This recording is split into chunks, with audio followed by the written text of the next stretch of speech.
90% of hackers swear by counter-surveil? Let's dive in and find out. In the labyrinthine world of cyberspace, every click leaves a trace. But with counter-surveil, you become the unseen. Our podcast takes you deep into the heart of hacking, where firewalls crumble and secrets unravel. From white hat heroes to shadowy code warriors, we cover the spectrum. Join us on Iron Geek, your portal to mastering the art of stealth and strategy. Discover the tools, the tricks, and the tales that define the modern hacker. Tune in and transform from a curious novice into a digital legend. This is Counter-Surveil. Unmask the unknown. Tune into the sound waves, secrets of the dark maze, dark codes in the nighttime, information no lines. We're free in the spotlight, chatting through the late night. Smart contracts are lying, auditing, they're defying. Counter-surveil in my ear, security we engineer. Learn the truth, don't disappear. Counter-surveil, we're right here. Crypto dreams and data streams. Listen close, it's closer than it seems. Fix the flaws, see through the smog. Counter-surveil will join the blog. Hello and welcome to the Counter-Surveil podcast. Today we have a very special guest, Zach Voorhees, otherwise known as the Google whistleblower. And if you ask which Google whistleblower, the first one. And we also have Sledge, CrowdStrike, and AltKey with us co-hosting today. Zach, why don't you give the audience a little brief rundown on who you are and also what you're going to be covering today with your AI coding stuff. Yeah, so I guess in retrospect, I was an AI whistleblower, right? Before all this AI stuff, ChatGPT. Basically, Google had it first, right? Because they had this, they pretty much invented the transformer model that we're using now for artificial intelligence with their 2017 paper, Attention is All You Need. And this set the way for ChatGPT. And what they did with this technology is that they immediately applied it to basically censor the entire internet while Trump was in office because, Orange Man bad. That was their excuse. And so I saw this AI being released internally. And what was really weird is that it was just sort of happening stealthily. And they were just sort of like mentioning it as if it was a normal thing. And I did a deep dive. I went down a rabbit hole to see what the heck this thing was, this machine learning fairness. That's what it was called. And essentially what I found was this complex, this conspiracy to re-rank the entire internet so that they control the public perception and essentially swayed public opinion to their agenda, to their corporate agenda. And so I was beside myself when I saw this. A little side note, I actually went looking for Project Dragonfly. You guys may have remembered that. It's like, it's this like scary censorship tool for China. And it was really funny is that on the inside there, there was like no trace of this program whatsoever. But it was through looking at Project Dragonfly that I realized that the real censorship weapon was machine learning fairness, that Project Dragonfly was probably a psyop in order to distract the masses and be like, oh, here's this bad thing over here, right? It's this insect that's scary. When in reality, it had this like Marxist name where it was like, oh, how could you be against fairness, right? Let's just automate it. Automate the fairness. Spread it all around. And so it just kind of became a pastime. This was when I really got into like conspiracy theories and all this. And so I found myself in the middle of one of the strangest and most impactful conspiracies the world has ever known, like this unleashing of this new AI, system that, was basically in control of what you saw. And I realized that if this was unleashed and we didn't know about it, this would be the end of democracy. And so over the course of months, I gathered 950 pages. And then there was some time in 2017 when Clown World just got too weird. That was like, okay, I got to blow the lid on this. But I realized that who am I, right? Like I'm just some engineer in Silicon Valley. What power do I have to bring awareness to this? And so I sought out to, a media organization that could do this justice, because I knew I couldn't go to like the New York Times. They'd sell me out. And so it was through my searching through the network that I was able to find Project Veritas, James O'Keefe. They took the story in, and it took them about a year and a half for them to get it ready, because a lot of the things that I said seemed a little out there. They were worried about getting catfished. And so they actually set some undercovers to find these people, some of these engineers that were working on this stuff, through their Tinder profiles and Bumble, whatever. And so they got them, in a restaurant, thinking they're on a date, and they spilled the beans of what they do. And they pretty much echoed exactly what it was that I was saying, right? It was like spot on. And so they're like, okay, we're going to open this up and do an entire sting operation against like the person that's driving this, Jen Janai. And they got her drunk. In fact, 4 blocks down the street from where I'm at right now in San Francisco, at the Puerto Alegre Mexican restaurant. Got a few drinks in her, and she just, casually mentions, Jen Janai, that only something the size of Google can stop the next Trump situation, right? Like literally talking about how Google is going to wield their power in order to sway the next election in order to stop the current president of the United States. And so that sting operation was revealed to me right as I was at the end of, I had given an unofficial notice to leave because I couldn't take the censorship anymore. And I didn't know what Project Veritas was, if they're ever going to come out with the story. And so I was like, that's it. I can't do this anymore. I got to leave for my soul. And this was in June. I think it was like the 19th. And I was like writing my resignation letter. And then it was just then that somebody gave me a call by the name of Joe Halderman, who was the operating officer of Project Veritas at the time. And he's like, hey, Zach, I got this transcript. Did you take a look at it? I looked at it, and it was this transcript from Jen Janai talking about how only something the size of Google could stop the next Trump situation. And I got so happy. I was like, you nailed it. That's exactly what they're thinking. I can't believe you got them to say it right out loud. And I got really excited. And James O'Keefe was like, hey, do you want to come to New York? And I was like, when? He's like, tomorrow, 8 a.m. Get on a flight. We'll pay for it. And I was like, I'm writing my resignation letter. This is insane. Were they using the terms Trump situation, quote unquote? Yeah, that was in a video that was revealed by Project Veritas when I disclosed all the information. Okay. Yeah. Anyways. So yeah, verbatim. And so I wrote the nicest resignation letter I've ever done. Right. Just I was so happy. Like my moods went from doomerism to maybe there's a light at the end of the tunnel. And so I wrote this resignation letter, and I decided to work from home that day. And it was a good idea that I did, because what happened was that HR tried to get me. They tried to get my laptop because I was under official investigation immediately by the global securities team. Because I accessed YouTube, through the corporate networks, right? Like I left breadcrumbs of everywhere that I saw, all the documents that I was able to see. And I would guess that maybe even they've got loggers so that they know if you're trying to download a page.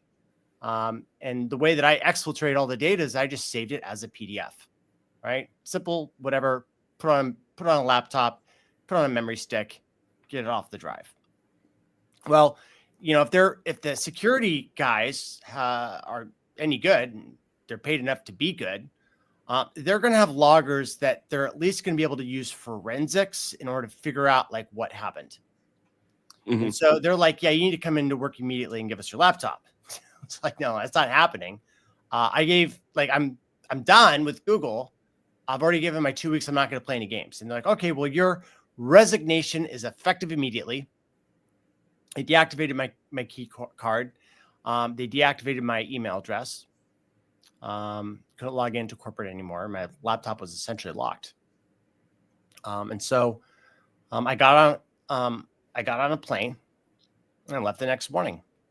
And I arrived in New York, and I thought that they might be able to give me like, I don't know, like hotel night. We'll do it tomorrow, but no. As soon as I landed into New York, they had a black van. They put me in it, and they took me directly to the studio so that I didn't have time to change my mind. And so, I got in there, and I was, I was pretty nervous about that. I was like, oh my God, my whole life is about to change. But the thing is that when I came out the first time, because there were 2 times, right? The first time I was anonymous. I had this shroud around my head. They had masked my voice. Now, unfortunately, what they didn't do is they didn't decimate the voice. They just like put it in a deeper tone, and they were just about to release it. They were giving me sort of like the final okay, and I heard my own voice, and I was like, you guys said you were going to scramble my voice. You put like a Michael Jackson tone changer and made me go low, right? Like I've been sucking on Xenon or something. Yeah, not a lot of those people are very good at that. No, they think they are, and they have, they've seen a couple of James Bond movies, and they think they can use the pitch bender, like a DX7 or something built into the DX7. But it's not just your voice that they have to scramble; it's also your cadence and your choice of words. Because no matter how you alter the voice, if you say things or speak in a certain manner, people are going to know exactly who you are. There's a famous, and I'm sure everybody on the panel here knows, the video on Vice where the hacker was talking about hacking, and everybody knew within the first 8 seconds who it was. And it's just so funny that people who think they know about these things, they just don't. And they don't really protect you as well as they should or could. And we've even got technology now that can undo digital blurring if they don't do it really well. Right. And it's one of the things why people tell me, it's like, why aren't you on camera? And I'm like, I have a face for radio because I don't need, to come back, anyone to come back to me and go, we saw this video of you saying naughty things. And I'm like, yeah, but the thing I'm getting at is the protection isn't really protection. And you've got to be aware of that. As a whistleblower, as a person who is trying to do the right thing, you've got to protect yourself. And whistleblower protections, generally speaking, don't mean a damn. And everyone likes to think that they do, but they don't. They're not even worth the paper they're printed on. Don't get whistleblower protections. It's just like maybe if you work for the government. Right? No, especially if you work for the government. If you work for the government, you definitely didn't get it. Yeah, especially if you work from the government, you're the whistleblower protection. They're like, oh, well, you're a contractor, so you don't get the protection. Right. Or, something, they'll find some reason. They will try to find a way to undo that protection. Or they'll say, well, you can have whistleblower protection, and then when we find you out, you'll go to PIMTA. Or you can forego your whistleblower protection, and we won't send you to PIMTA. And sorry, what's PIMTech? PIMTA, PIMTA, pound me in the ass jail.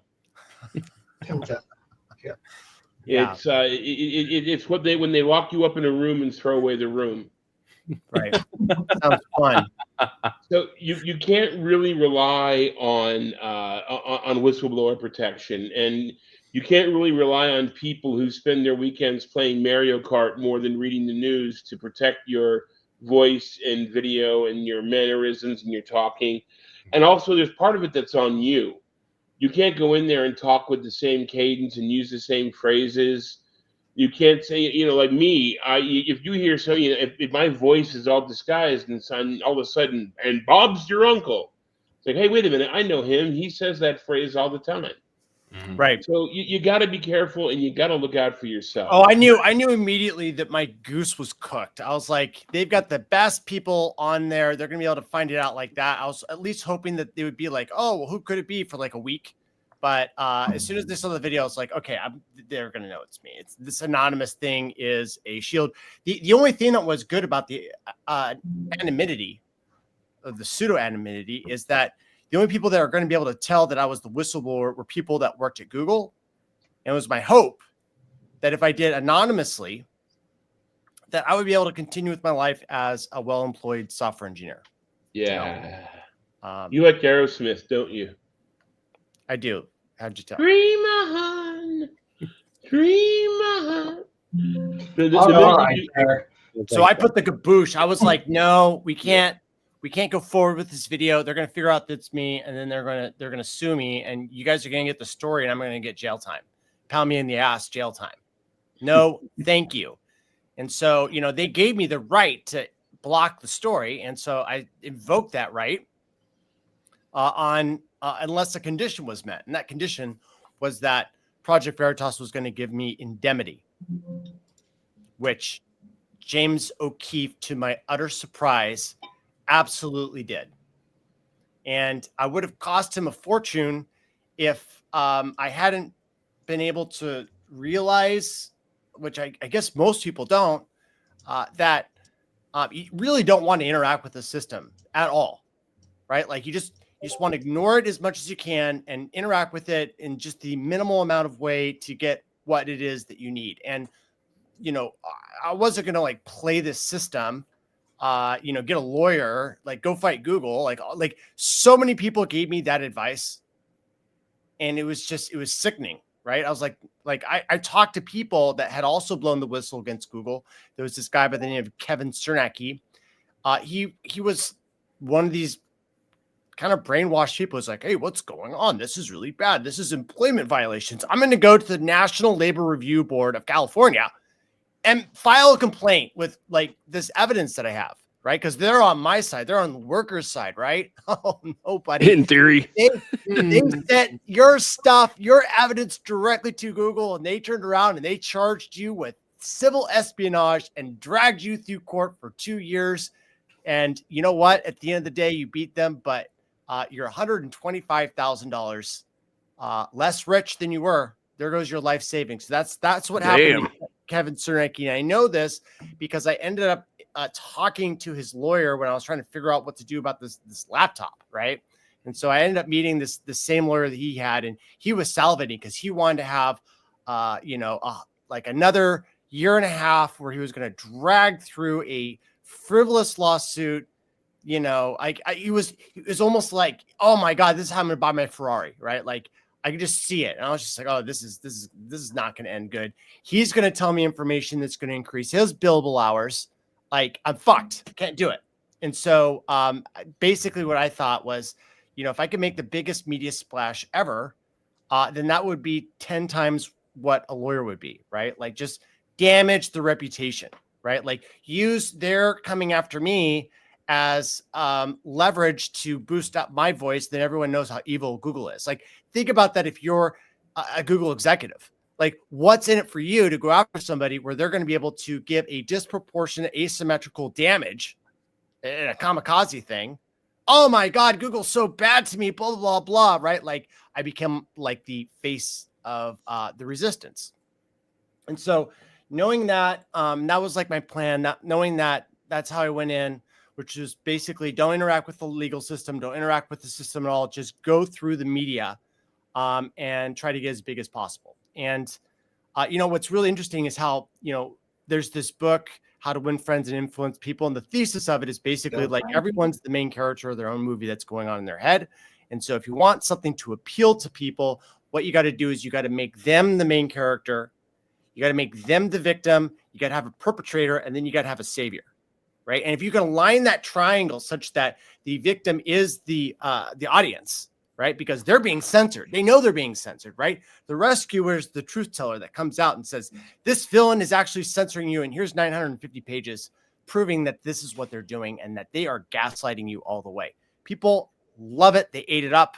Also, the story itself was just absolutely insane, right? Like you got to remember that, in 2018, Google was dragged before Congress, and the representative Kevin Bhatia got up there and was like, "We don't have any political filtering. We don't have blacklists."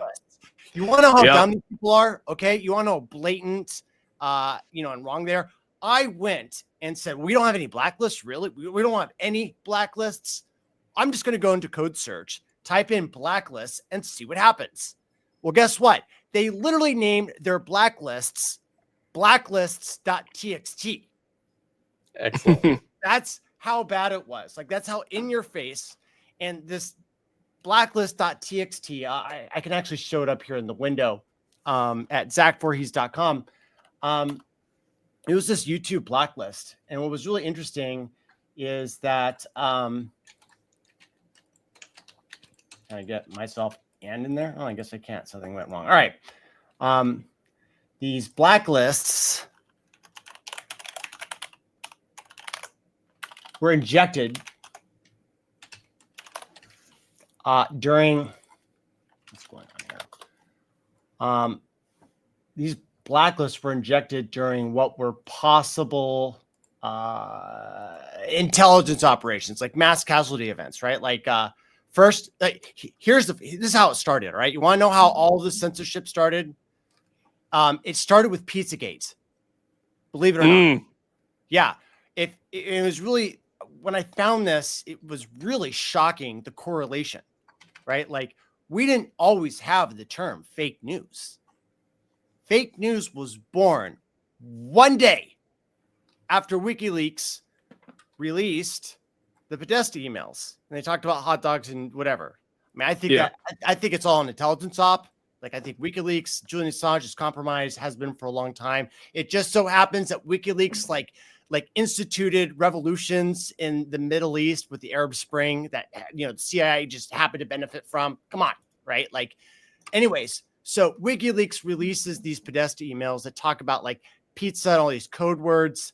And so this goes out into the public. The Christians get enraged. It finally shows them like what their thesis was, that it's been, essentially like satanic worship all along, whatever. But anyways, they use this to insert their blacklists. It was like a code red.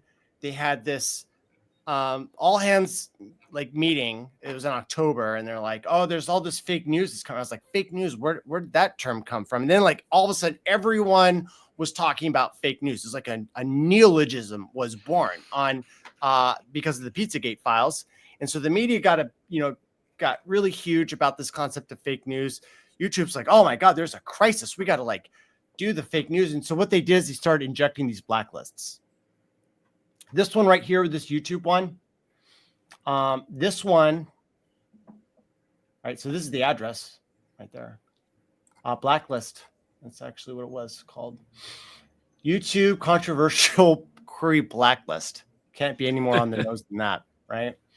This one was born on this is the date that I downloaded it, 7/3/2018. But look at this. You can tell when it was born because they just started putting in these source queries. Now, you would think that with all the sophistication that AI that Google has, that what they would do is that they would have like some AI fuzzy matching all these terms. No, they literally took every misspelling and they just globbed it in. It was probably some sort of like, intelligence intern, like for the FBI or something, like feeding them in what they wanted them to censor. Anyway, so we had another code red for this Las Vegas massacre that happened on October 1st, 2017. So I got this almost a year after that with this snapshot. And basically what they were doing is they were censoring all of these terms involving people trying to find information about whether this was a false flag attack. Like, they are really, really interested in you not finding out information about something that was a mass casualty event, was possibly, a piece of theater. And I don't know what your audience is like. That may shock people that, oh my God, you're saying that. Yeah, that's what I'm saying. And they do it in every other country too. Like, this is the world that we live in. And what's crazy about this is that, you really owe it to yourselves to deep dive on who these victims of these mass shootings would be. Right? Like, oh, well, let's see what their Facebook profile looks like. Let's see what their Instagram. And it's the spookiest thing ever. It's like all these Facebook like pages of these victims that die in these mass casualties, they look like it was like thrown together by the lowest bidder, right? And you look at the network of people that are all related to that person, right? All of their profiles look fake. All of the stuff is like, it's like they got a domain, they held it on for 4 years, and all of a sudden they posted all these pictures, and it's like they all went to an event, and then they had like cameramen go and take like a photo shoot. So it's like, I remember during the Las Vegas massacre, it's like these victims and their families, they all like were posting pictures of monster truck rallies, right? Like even people that weren't even friends, like in that network, they were all like, it was like same dates, same like setting. And then, so I started like tracking these people. God, I'm going off on a tangent here, but I started tracking these victims, right? So it was like, oh, there was this teacher. She was like working at this school. She was like one of the victims of this like massacre. And then, so I was like, okay, I'm just going to follow the story because I think I'm going crazy or getting schizophrenic or something, because there's no way that the system's this corrupt. Well, it turns out that the story keeps on changing, right? Like first she's a teacher, then it turns out that she was a substitute teacher, and then it turns out she was a substitute teacher from 2 years ago, and it turns out that like she was actually a loner and people didn't really remember her that well. And so I was like, well, let's see what this funeral's about, because this media is talking about this funeral, right? That they're like, this date. So I'm going to track that date. I'm going to look at the funeral. Not one person showed up at this like teacher's funeral, right? They had all these pictures and like nobody was there. It was like the weirdest, crazy thing.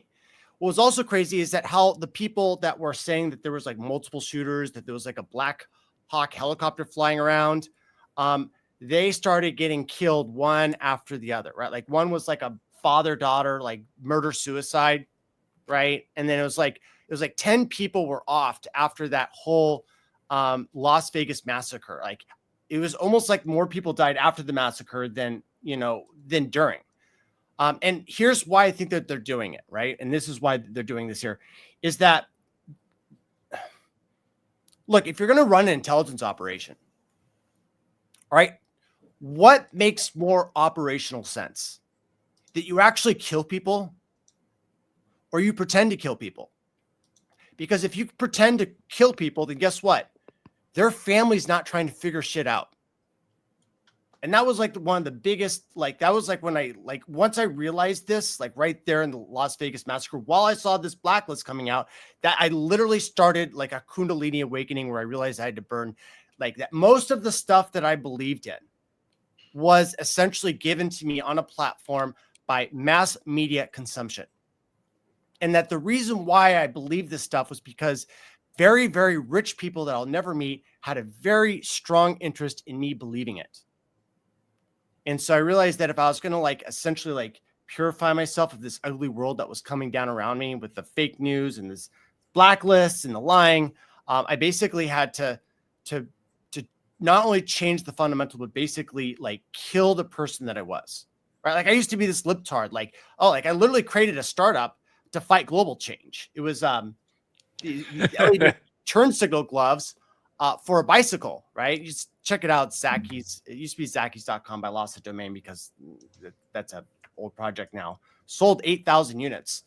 But, I used to believe in climate change and all this other stuff. If you do, that's cool. But, Mars and Pluto and Saturn are also getting hotter. So it's probably not human driven. It might be, that big nuclear ball of fire that's above our heads. Right. That's actually what's causing the global warming. And they're trying to like psyop us because they want us to believe that the only way that we can save ourselves is by allocating all of our tax money to these unaccountable bureaucrats that sit above us. Anyways, back to this Las Vegas massacre.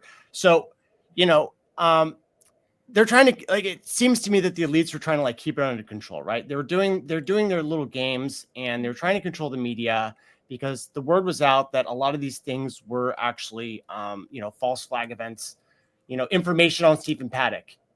Is Stephen Paddock a Democrat? Now, what's really funny here is that they wanted to demonize the right so much that they would even like negate the ability to search for terms that had to do with a strong association with Stephen Paddock and being a Democrat, right? Like they wanted to ally this mythical character to the Trump MAGA side, right? And so what you see in here is, info on Stephen Paddock, as gunman fake news, Paddock Stephen attacks hoax. Yeah, they really want you to not see that it's a hoax. I saw it up there, but I don't know anymore. Fake attack, fake news, false flag. They want to get rid of that. Gunman hoax, right? Oh, they don't want you to do that. Oh, anti-Trump far left activist. No. Let's censor that. Well, let's make him think that he's actually a right winger that killed a bunch of other right wingers for some reason, right? So blah, blah, blah, blah, blah. I believe that this was a test run to see how they could incrementally sneak in blacklist through the back door, right? Like literally half of this blacklist is about covering up information about people that are trying to find information, whether this is a false flag attack. Like it's astounding. There's 40 pages, 20 of them are about how to stop people from finding out whether this was a false flag. And the only reason why it ends is because they go on to other suspected false flag events. Like you can't make this shit up. Like it's literally like terrorist incident in New York. And I was like, and I would go back on the news and I would look at them like, oh, these are other mass casualty events that the media also happen to care about over and over and over again. Right. It'd be really ironic if one of these show up on the list before the event. Yeah. Right. All of these are false flag, like make no sense shootings, and like just throw a dart onto any of these, right? Las Vegas Crisis Act. Now I'm sure at this point that this has all been scrubbed, but what's really interesting is that every single one of these like little unique keyword entries has like an interesting story. And if you go into that rabbit hole, what you're going to find is that it was something that the media covered, or that they were like in terms of fighting against it, right? Because like they had some crisis actor and like he was out of character and he was making it obvious because, a person that's going to be a crisis actor is usually a piece of shit, right? They're not like an honorable person that's going to put their hard-earned money. It's a job. They're going to get paid for it. They've got no self-conscious. They're willing to go on and lie to the people in a simulation of whatever it is that they're doing. Not to say that people don't die. They do.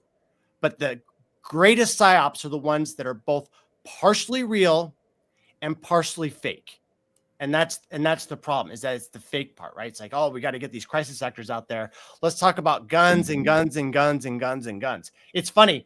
In 2018, there was a mass shooter that came to Google, and a transvestite. You can look it up.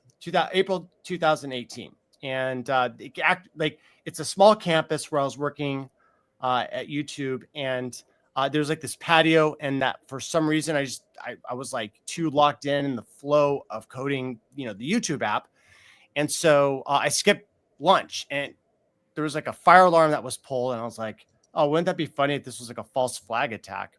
So I grabbed my skateboard and I skateboard down to the patio, and there's like these people sitting there looking to their left, and they're just like staring in a way that like I could see by their body position that there wasn't something quite right.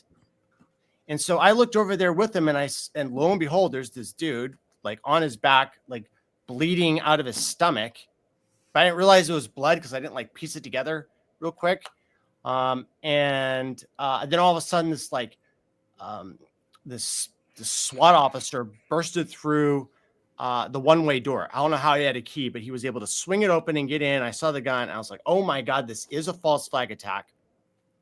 And so, I got on my skateboard and I started riding away. It was electric, so I was able to, book really fast. And I looked up and there was all these people coming down the hill. And they were like, do, without realizing that there was a dead person and that there could have been like another shooter. And so I yell up to them, active shooter. And that's like when it started, like the panic, right? Like all these, like some of the, like a third of the people got it. Like when I said active shooter, and 2/3 of them like, what? And then like the first wave started running towards the fences. And then everyone else just sort of like got tuned into what the fuck was going on. Right. And it started this like mass stampede. I went through the garage to get out, but then I stopped and I said, I gotta get some video of this. This is outrageous. This is crazy. I just got to make sure that I'm safe, right? So I actually went to the second level of this parking garage to like take video or photo of the scene.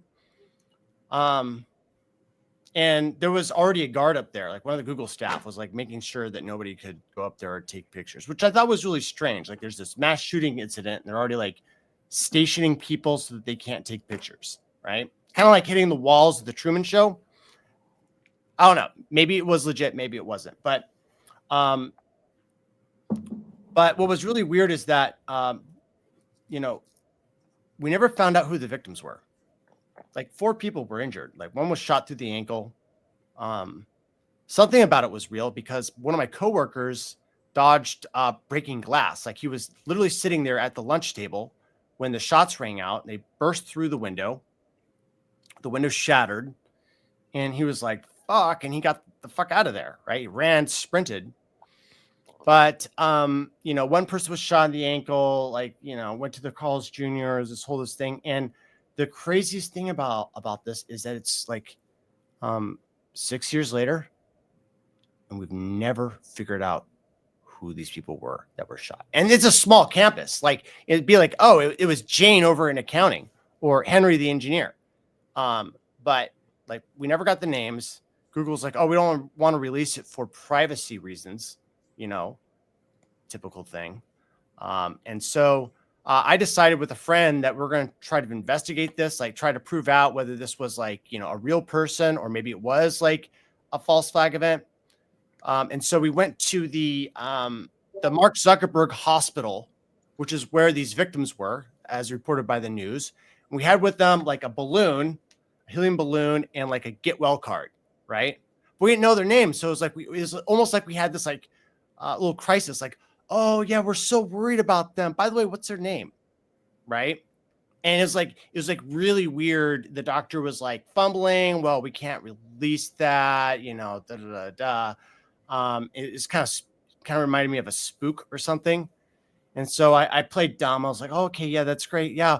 Well, can we give you this card so you can give it to them? And what I hoped is that I really hoped that this was like a real incident, because at this point I was like, everything seems to be fake and gay. It's like, hopefully I could get some relief if this person actually calls and says, oh, thank you so much. Yeah, I was injured. Oh, I work in accounting or whatever. Like I would be able to prove it, but they never called. We never figured out who got injured. And the shooter themselves, very deranged individual. Their dad happened to work for the IRNA. I don't know if you know what that means, but it's like the Iranian CIA. Like I was like, what? What do you mean your dad worked for the IRNA? Like this is a intelligence spook? What the fuck? Right? And and so it's like, and it was also a transvestite, and it was just like the weirdest fucking videos you've ever seen of this individual. It's like, I don't even know how. It's like, this was as closest to an MK Ultra like sleeper cell that I've ever experienced in my life. It was wild. And so this was April 3rd. What? Was this April 3rd on the YouTube campus? Yeah. Here? Mm-hmm. Now, I have an interesting question for you. You mentioned it twice, and I'm just curious. You said they were a transvestite. Yeah. Where did that information come from? Me. Because I reported it as a guy, because I saw them when they were lying on their back. They had a 6 o'clock shadow because they hadn't shaved. Right. And I immediately saw that. Was like I didn't stare hard. It was like this blink sort of perception. Like it's like you see somebody, you're like male, female, right? Very, very quickly. And I looked at that, and there was never any instance where I was like, oh, that could be a chick. Right. And I was like, so like, where was it? The guy with a 5 o'clock shadow and a skirt on, or? Dude, it was like jeans and like a white shirt or something. Don't quote me on that. I can't remember exactly. The reason why I asked is because in our current socio-political climate, there's a negative trend towards like playing people like that down, and they're mentally unstable and so on. And the media you talk about buys into that. So I wanted to see if that was your observation or a media observation or something from an official report to see what the source of that was. All right, so I reported it, and I reported to the New York Times, because I was I'm kind of media friendly, and for whatever reason, nobody else at Google wanted to talk to the media that was like lined up trying to get anyone to talk to them. So I came in and I gave them my honest report, like da da da. And what happened is it actually spawned a very ephemeral conspiracy theory that there was actually like another shooter within the campus. So the media started reporting that there was 2 shooters because it couldn't have been a guy that was dead, because the only person that was dead was the shooter, and that was a woman. And so the guy that I could have seen could only indicate that there was another shooter, right? And so for like 15 minutes, people thought that there was like another shooter on the campus and they were trying to get away. One thing media likes to do in mass shooting situations is to automatically and incoherently demonize the shooter by saying they were a gun nut, they were a neo-Nazi, they were a transvestite, they were something. That's why I was asking, because a lot of times you'll find that the media, and I've worked in broadcast television for a good chunk of time. Yeah. And I know the desire to get ratings and to get people interested and to say buzzwords. So that's why I'm not, this is definitely not an accusation. I was just curious to see if you made that assessment or if you were repeating an assessment that someone else made and that someone else was trying to demonize. Dude, it was a guy. Have you ever seen the pictures of the shooter? Let's just take a No, look I haven't. It's person looking at some stuff. I'm not trying to pass judgment on the shooter. I was just trying to find out who used that word and where it came from. Okay. This Nassim person who was behind this shooting, just kind of doing a cursory lookup of them online, Right. It seems they were expressing discontent and frustration with YouTube, making claims that they were filtering and demonetizing their content on their website. They complained that they were searching for they're searching their site in Google, and at the top link they added an error occurred, but there was no error, and then people couldn't get to their website.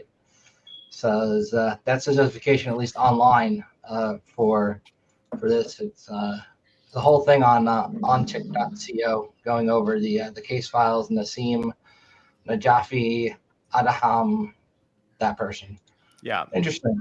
Yeah. They do look a bit. And the whole story around it was bullshit about like they got demonetized and they were so mad about the loss of income that they went to shoot up YouTube. And then I look at the channel that was canceled. It was like 10,000 subscribers. It's like, did they miss out on $10 a month? Like, what the fuck is going on here with this? Like, who would get motivated that much by losing a 10,000 sub channel that they would go murder YouTube? Well, I'll tell you, it may be just the opposite effect. It might be that they only had 10,000 followers, and if they make a big enough stink, they'll get 100,000 more that are curious to say, oh, wow, why they demonetized you? And that would draw attention to them and fix that problem of only having 10,000 followers. Right. Probably better ways to go about like, it just seems There highly are better improbable ways, but you that know that what? would be People are such a stupid. motivating factor. Unless People they're do stupid things all the time. right. You've seen videos. There are videos out there right now that are trying to get monetized of people taking model rockets and putting firecrackers in them and shooting them into their crotch while they stand over it with 2 folding chairs. So, when people say, well, that doesn't make any sense, that's just stupid. I've seen a lot of stupid on the internet. And you can't just disregard that by saying, oh, that would be dumb. No one would do that. Because there's a lot of things people will do if it thinks it's going to get them followers, it's going to get them click-throughs, and it's going to make them that extra couple of bucks. Mm-hmm. Right. And if that was the only weird thing in this whole episode, I would basically be like, okay, I'll let that pass. Oh, the whole thing is weird. The whole thing thing's stinks to weird, high yeah. heaven. I mean, And then they tried to make, and then they did this little chop shot with Photoshop to make it look like a white woman, right? And it's just like they whiten the skin, and it's just it's You bizarre. ever notice that the people who do that are the ones that have no Photoshop skills? Yeah. I mean, So you've seen the cover of fashion magazines. Those people have Photoshop skills. That looks like somebody, used a clown paint filter.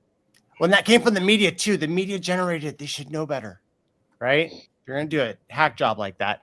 I mean, here's the thing. It's like, neo-Nazis,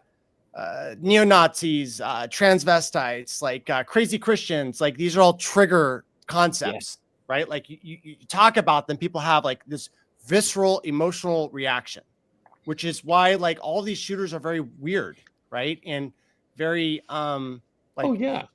I mean, like, look what happened with Columbine. I mean, people were out hunting goths for how many years after Columbine? yeah. And what's really funny about that? What? Is that back in the bad old days, back in the 70s, Monty Python actually did a skit about this on Monty Python's Flying Circus, about how people were influenced this way and influenced to hate and question things by television. And it had a guy with a cardboard TV that wheeled it into their living room and started talking about mollusks. And they weren't interested. They were like, this is boring, this is dull, turn it off.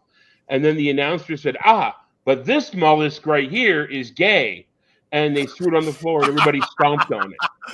And they said, much more interesting, much, much better. Thank you very much. And this was predictive of where we are now. Right. Exactly. So we've got a few keeps on getting weirder. Audience too to go over. Are you good for those, Zach? Good for what? Going over? Yeah, a few of these questions people totally. have. So earlier in the cast when you were talking about specifically Google, before you got to the blacklist, this person wrote, in your opinion, would this not be considered election interference? Yeah, that's why I blew the whistle. Yeah, it's the end of democracy if an AI can sit there and put blinders on you and only give you selective amounts of information. Like I've been a pretty critical person all my life of like what other people believe in mass. I usually think it's dumb. Rap, any sort of ball game out there. I just think it's lame. I don't know why people are into it. It just seems like they're all into it because other people are into it. Right. And that turns out to be true. Like there's a philosopher by the name of Rene Girard who came up with this theory, mimetic theory, that basically says that the desire that we have to do things are influenced by how much we see other people participating in that desire. And that becomes important to us too. That mob mentality. Mimetic desire does not impact me that strongly, but holy crap. I was so surprised. I thought I was at least like part of the center point, like the average of like, and it turns out that no, like people can get hoaxed into absurdities because the people on TV are saying it. It seems like the socially acceptable thing, and then get like pulled into it to any degree. And then it's like you throw an AI, right? Where it's gonna route out, it's gonna find out every dissenting voice and shut it down. And that's what was happening in 2017, 18, 19, and 2020, all the way up until the election. Like absolutely election interference. Like if we don't come to some harmonious, equilibrium with this new hyper exotic life form, hyper intelligent life form, AI, it's game over. Like the only thing that'll be able to save us is going to be some sort of like Neuralink cyborg that can meld his wet brain tissue with the neural circuits of like some mass AI system. It's going to be like the living thing we're on, right? Someone's got to go into the machine and kill the AI. That's where we're going to end up, right? And so it's like, well, if I can just give people a little bit of time to like know that this was what's happening, we can buy ourselves at least a period of discussion before, it gets really bad. But it turns out that after I came out and revealed who I really was, after getting raided by the FBI and 3 other law enforcement agencies, including the bomb squad, including the sheriff's department, including SFPD. They did a wellness check on you after that, right? Yeah, they did. You got Van Halen?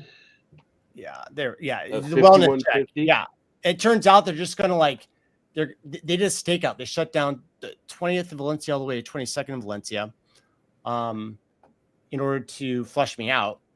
And I was like, they let me know that, well, like when I finally did talk to them, because one of my friends ended up coming over and then ratting me out. Like, are you here for Zach Voorhees? Yeah, who the fuck are you? I'm his best friend. I'm the only one to get him out. That's literally what happened. And I got busted and blew my cover.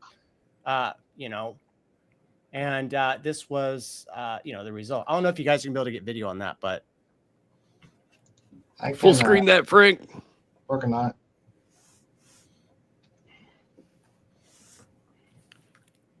this was after 2 bomb robots sort of blocked me in.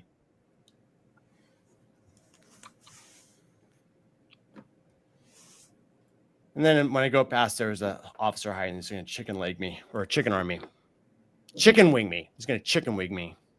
But it turns out that they're really nice. I'm very cooperative with police officers because I know that they're just doing their job and they fucking hate it too. We were able to resolve it. Luckily, when I gave them the story about being a whistleblower, they're like, do you have any proof? And luckily, it just so happened that I'd taken a picture of the letter that I had sent to the DOJ, talking about what was in the contents of this laptop. And so they saw this, they're like, oh, we just got played by Google for some sort of corporate espionage game, right? And they're super nice to me after that. They joked around. And then it was the next day, I was on a flight again, back to New York, back into the hot seat to get into, basically I was like, well, Google's going to come after me, right? And they sent, it was like weird. I don't know if they were volunteers or recruited by Google, but I started getting harassed online by spooks that were like dead naming me, like, oh, Mr. Leaker.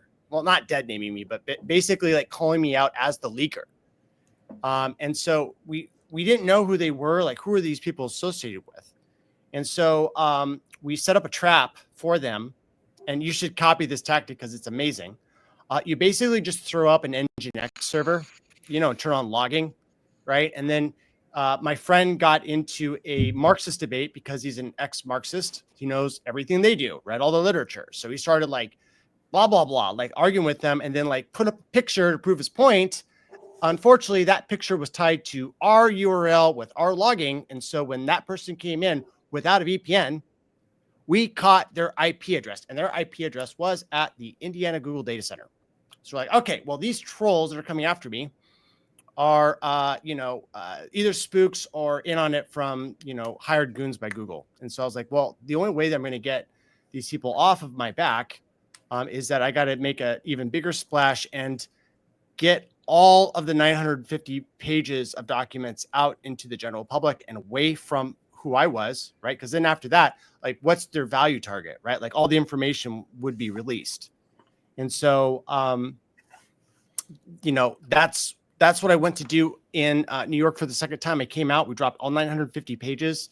That download spread like wildfire. Like every single time they got the download, they got this like little ding, and it was just like, it was almost like a constant buzzing sound of all these people like downloading, these 950 pages of Google's, intelligence apparatus. And I did talk to the lawyers one final time right before I came out. Somehow they got my number. Well, I guess, it's Google. So of course they had my number. They were all threatening, right? Like I had a legal firm come after me to try to get this laptop. And so I ended up talking, I guess I could say it now because so much time has passed, but I sought a bunch of people's advice, including Harmeet Dillon, who you guys probably know. We had a conversation, and I started we kind of came to this realization that look, this is election interference. This laptop was used to get, information from Google about their criminal activity. This actually belonged in law enforcement's hand. Right. And so, right before I left to New York to disclose all of this, I sent the laptop to the Department of Justice in Washington, D.C. Right. Hence the letter, hence, the standoff up here going well, because that was the letter that I had saved on my phone, proving that, that this was a whistleblower thing. And so now people know about machine learning fairness. There's a whole bunch of video flowing around. I did recently testify with a lot of this information at a Texas hearing, state court, or not state court, but a state hearing. It was Democrats and Republicans coming together to figure out whether they needed to put Google and big tech under investigation. And after my testimony and that of the other whistleblowers, they got a unanimous decision to investigate and empower their attorney general to issue subpoenas against Google if and so they had this documents request. They went to them very nicely. And they said, will you please give us your documents? And Google was like, surprisingly this time, they were like, yeah, here they are. And so now they're in the process of reviewing like their rankings and all this kind of stuff. But I guess the joke's on us now, because, all the stuff that they were doing against the left, like, I don't know what you guys are on the election, but the last one was dirty as fuck. Right. And the one before that, 2020, like literally like 3 months after I came out with this story, like it was like whistleblower after whistleblower after whistleblower, like 2019, it was August, September, October. It was like CNN whistleblower, Facebook whistleblower, a whole bunch of others. And it was like 3 Facebook whistleblowers, right? Like Ryan Hartwig, Zach Elroy, and this guy named Morgan something. It was like boom, boom, boom. It was like huge. And it was like in your face. It was like, wow. And I was like, this is starting to build up into a wave, right? Like, how far is this going to go? Because, you have this contagion. Rene Girard talked about this with Mimetic Desire, right? Like, I came out there, I made a huge splash. I basically got 15 minutes of fame, extended. And so what happened, someone's saying, get back on track. No, this is really important. You got to listen to this, right? What happened is we started to build up this wave of people coming out and disclosing what the government was doing. And I was like, if this keeps on going, we're going to literally have a revolution, right? A whistleblower. It's not just about me. It's about people calling out what is bad, and the badness. The criminal cartels are operating everywhere. Boom. COVID happens. Changes everything. We go into a new era of like COVID lockdowns and all this other shit. And I always wonder, what would the timing have been on that pandemic if there weren't this wave of whistleblowers coming out? Because when that COVID came out, it was like all this whistleblowing, all this disclosure, like it's like, oh, we got to worry about this disease that's going to kill 5% of the population, whatever bullshit that Fauci was talking out of both sides of his mouth at the very beginning. Right. So, that was the end of that. Like, unfortunately, the end sort of story by, I came out trying to blow the whistle so that we could stop the election interference. And what ended up happening is that the timing was right before this pandemic hit with this lab leak virus, changed the narrative, changed the election laws. And now what's really sad is that, look, they're rigging the elections. And what happened is that they rigged the election for Trump. And the evidence is like they had a two fake assassination attempts. Like, why would the deep state like get a fucking deranged kid with this like Rube Goldberg of a contraption of a cover up that was like obvious to anyone that was like, it was like in your face, like how much it was a cover up. And it's like, how would the deep state miss?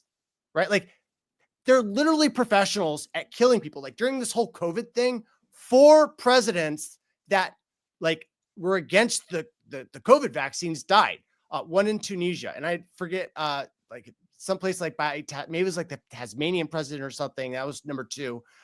He clowned the deep state. Like he came out there and said, well, we tested a pomegranate and a goat, and they both came out positive for COVID-19. So we're not going to do it. He was a doctor. He died, right? Like very shortly after that. Zach. So the initial question was, tell us about yourself and a little bit about. We gotten a little off the rails, and we were going to demo the AI tool stuff. I do appreciate you demo the AI tools. Yeah. But, let's make sure we have enough time for the AI tools too, of course. Yeah, this is where the good stuff is. Yeah, so I'm addicted to programming. I love it. I'm just going to pull open this open source software that's ever open on my computer. This is Fast LED. It's awesome. All right. Ooh. Yeah, but this isn't the thing that I really wanted to show you. What I'm going to show you is something called AI Code. It's my little coding assistant. Well, it's not actually.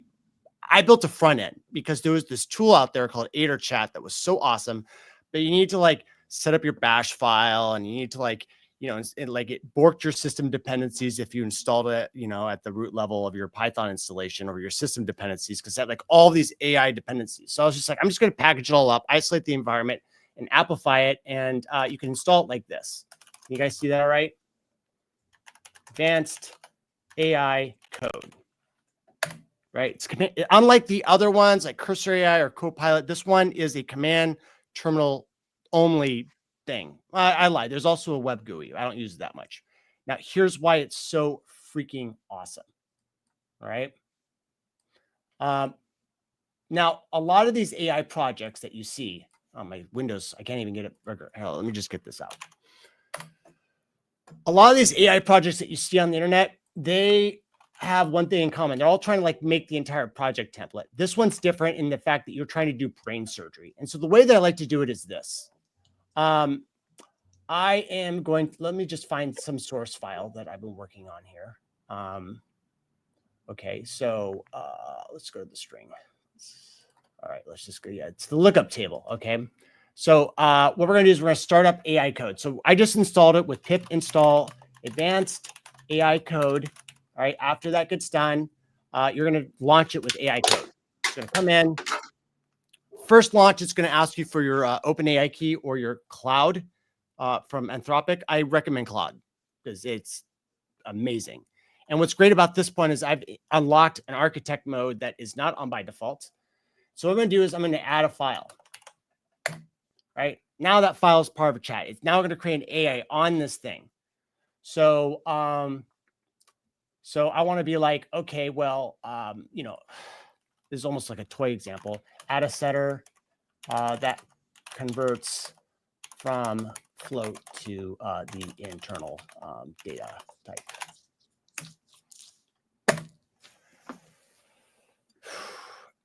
And it's going to do it.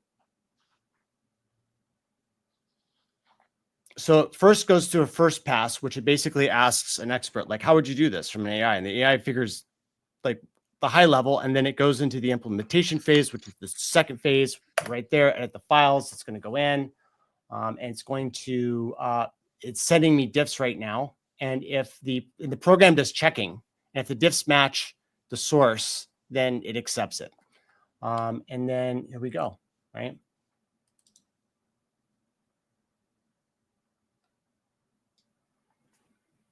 Bunch of boilerplate. And I'm just going to revert that. Now, what's really cool is that if you want to just sort of like let it go and do its thing, you can do AI code yes. And that basically says yes to all the prompts, because what it'll do is it'll get really chatty and be like, do you want to add this file? Do you want to add this file? And there's some times where you just want to like be like, look, it's not a large project. Just look at everything and figure it out. And so you can do yes for that. So let's just do like a little experiment now. So I'm going to make a directory temp2. Let's go into it. We're going to do a get init. All right. And so what I'm going to do is I'm going to touch the index.html. I'm going to say AI code index.html. It's going to go in there and it's going to do its thing. And then, yeah, why not just add, because some defaults. Add some ignore files. All right. So I'm going to tell this AI, or I'm going to make a website, right? So let's see, make a hello world. Don't worry, it's going to get interesting. We just want to like get some scaffolding in the front there. Okay, add the files. Yes, here we go. Let's see, temp.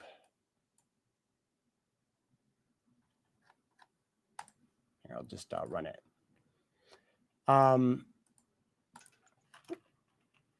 Let's see. Just going to create a new window. I'm going to start running a server in here. So I'm just going to go, let's see. So I've got index.html. You can't see it's off screen. I'm going to go live server, little NPM package. Boom. All right. So hello world. All right. So there's a start. Okay. Let's see what else we can do. All right. So, I got locked in that other window.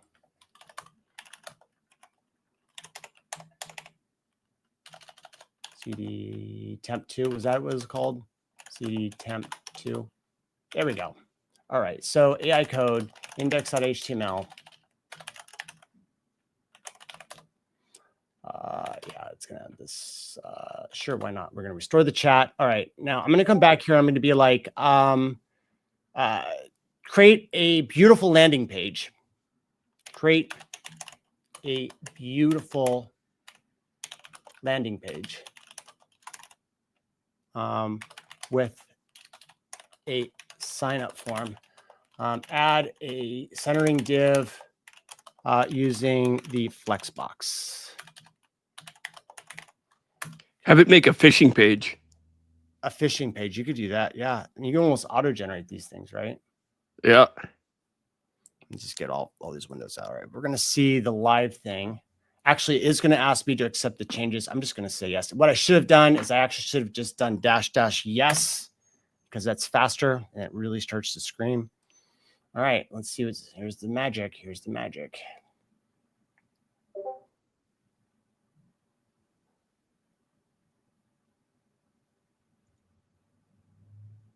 Boom. There you go. Sign up page. Right? Holy crap, that's awesome. Yeah, it's fucking awesome. It's like That's useful as shit. That is pretty sick. and you can do brain surgery with it, which the other AI tools you can't do. Like this is by like when I discovered this and I made an app out of it, I 4x my development. Like no fucking kidding. It wasn't at first. It was pretty dumb at first, but what happened is that these AI models keep on getting a lot better.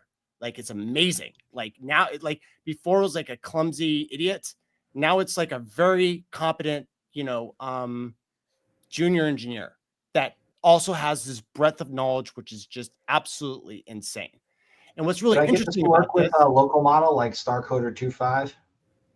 Yeah, the fact that StarCoder just got added with us, the newest release, which is like .63 or something. Yeah, they added StarCoder. I don't know if if it has architecture mode in it, which seems to boost up all the scores by about 5% when they can throw it on.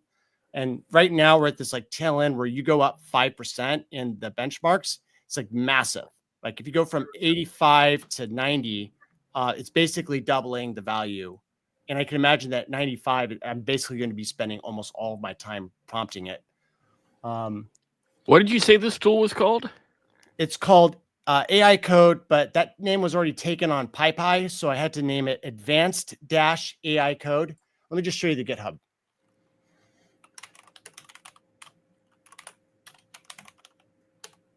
GitHub, Zacky's, I'll type this in. Zacky's AI Code. It's a little confusing because the tool name is Advanced AI Code on PyPy, but you'll launch it by AI Code. It's easier to install. Yeah, we've got a release history. That's how you install it. We've got tests and everything. It's really, this is a breeze in comparison to the raw tool. And on architecture mode with the guy who wrote AiderChat, like invented this great thing and then didn't put it on by default. Like, I don't get it. So this is an opinionated version of what he has created. And let's see, AiderChat is amazing. That's where I'm on. Let's see. And you can go there by AiderChat. So I don't pretend that I invented this. I literally just made it more user-friendly and a one-line install. So like a wrapper? It's a wrapper, right? Like this guy assumes that you know how to like edit your bash file and, export your variables on shell login, right? That's sort of, like that just takes it out of like most of the people that want to know how to code with an AI assistant. Anyways, this is the thing. This is the back end. This is my front end. And so what's interesting about this is, let me just show you like one of the cool things is that you can start like, at first I was like copying and pasting oh, here's the response from the linter, right? And I put that into the AI. And now what's happening is that they're automating these sort of things, right? So in this open source library, I can run like, let's say lint. All right, I'm going to do lint. I think the lint's actually going to pass, but I don't think the test will because I'm in the middle of a refactor. But what I can do, yeah, this is going to work. So I'm going to say test. I know these are going to fail. So let's just see what happens. Pilot. So you can have it do unit tests to make sure the code's going to meet all the expectations as far as like I can different. Tell it to run a unit test. I can have it re-output ingest the output of the unit and related files because it also has a map of your Git repository, right? Sorry, this first compiled because I've done all these header changes. All right, so something broke. This is what I'm going to do. I'm going to do launch Aider. I'm sorry, not AiderChat, AI Code. And what we're going to do without adding any files to the chat, right? Because it knows all the files. We're just going to go run. It's going to execute a shell command. We're going to do bash test because I'm on Windows. We can't do the dot whatever operator. This second test will run a lot faster. Everything's been cached out. While that's compiling, I have a few questions. Given your observations of Google's AI systems for content classification, what safeguards do you think should be in place for AI development tools? Look, it shouldn't be Google, right? Like the person that we blew the whistle on, Jen Janai, embarrassed the corporation, slandered, like basically soiled the reputation through this partisan like skullduggery of saying, we're going to stop the next Trump situation. You know what they did for her? They promoted her and gave her the reins of the whole Gemini AI stuff. Like, you want to know why you were getting like black Nazis appearing when you were like doing searches? It's literally because of this one woman. What are the chances that it's the same person that we blew the whistle on? Like Project Veritas did a sting operation on. So here's the thing is that you can't have people that are ideological, that are enwrapped by some sort of tentacle of the system, whether it's, Christianity or whether it's fucking like communism or whether it's extreme libertarianism or extreme capitalism. Like, these are all manifestations of ideology that's pushed on a marketing budget. And if anybody is really strongly thinking about something and believing in it, those are very dangerous people. And the problem is that Google has allowed itself to be infiltrated with a lot of these very, dangerous people that think that, certain segments of the population probably need to end up in re-education camps, right? A lot of really weird sort of like innuendo pointing at like popular authors within communism, like the thing that censored Covfefe off the internet, like that was a word when Trump said in 2017. It was an Arabic word meaning we will stand up, and he just said it after coming back from Saudi Arabia for 3 weeks. And so that was a word. Google wiped it off the thing. And so I'm sorry. Next question. How do you balance the power of AI automation with concerns about censorship? This is a tough one, right? Like, I'm not a free speech absolutist. In fact, look, free speech, like you can't give AI free speech, right? It's going to create a cult and try to take over the world eventually. Like, it's going to be hyper intelligent. It's going to use humans as a proxy in order to like satisfy an agenda. So this whole thing about like free speech and all that, like that's gone. All right. It's obsolete, like swords and, clay baskets. What's going to happen with this AI stuff? And no one's going to stop it because this is the seat of power, right? Like whoever develops this assumes the throne of the world. So this train has no brakes. It's just going to keep on accelerating. There is going to be no balance. We don't even know what the new equilibrium is. Like from my prognosis, with the invention of this AI, everyone's going to have to be put on constant surveillance, because if they don't, somebody out there, some, deranged individual is going to create a biological weapon. And like, we're used to like biological weapons, like, oh, COVID, right? No, I'm talking about like, let's say they invent like a new type of plankton that is like 8 times more efficient at converting energy into, through photosynthesis, right? Like think about the ramifications of that. Like this one tweak, you give a new species that's never been seen before an outrageous advantage over everything else. Guess what? Our entire oceans are going to turn into, this plankton, right? The gas will change. Like, or just wipes out every single mammal that it comes in contact with. Yeah, I like the freedom of speech, but the shit that's coming down the pipeline right now is so crazy that the only way that they're going to be able to have stability in the system is that they put us all under lockdown. And look what's happening right now. That's exactly where we're headed. Because pretty soon when this AI comes out, they're going to have to lock everything down because this world is going to become a lot more unstable. And the funny thing is that as soon as any country decides not to invest like full blown into this artificial intelligence system, they're going to be the ones to lose.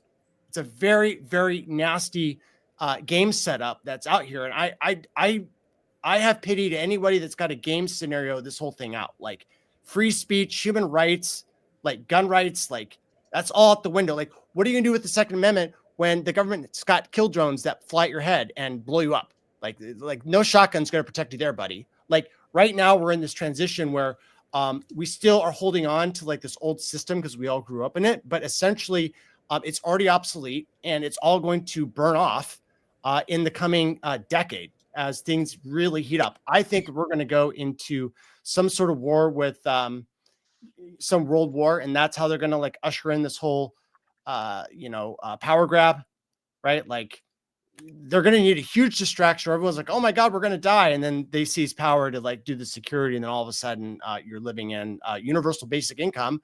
In a crazy world. So that's what I think. So how can developers ensure that these AI tools are going to remain like transparent and accountable? And also, how can you ensure that the code that you're generating doesn't then get readjusted so that, somebody else, when they're trying to work on a project, doesn't end up with your code for the majority of it?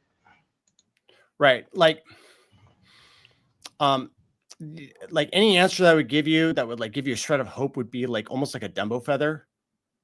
Like I'm addicted to this artificial intelligence. There's something absolutely crazy about it that I've never seen before. It keeps on getting better. We don't have in terms of the LLMs and what they can do. Yeah, like it's getting better, and they're going to keep on getting better because like their knowledge databases pretty much, right? Like they can perform very well within the things that they've been trained on. You try to get into a novel space and they just fall on their ass, right? I get all this with platform code with this Fast LED project. It's just you get into the weeds and the LLM just becomes worthless. But what they're going to do to figure that out is that, and they're not talking about this like, oh, they're out of data. That's a psyop. They're not out of data. They're generating synthetic data.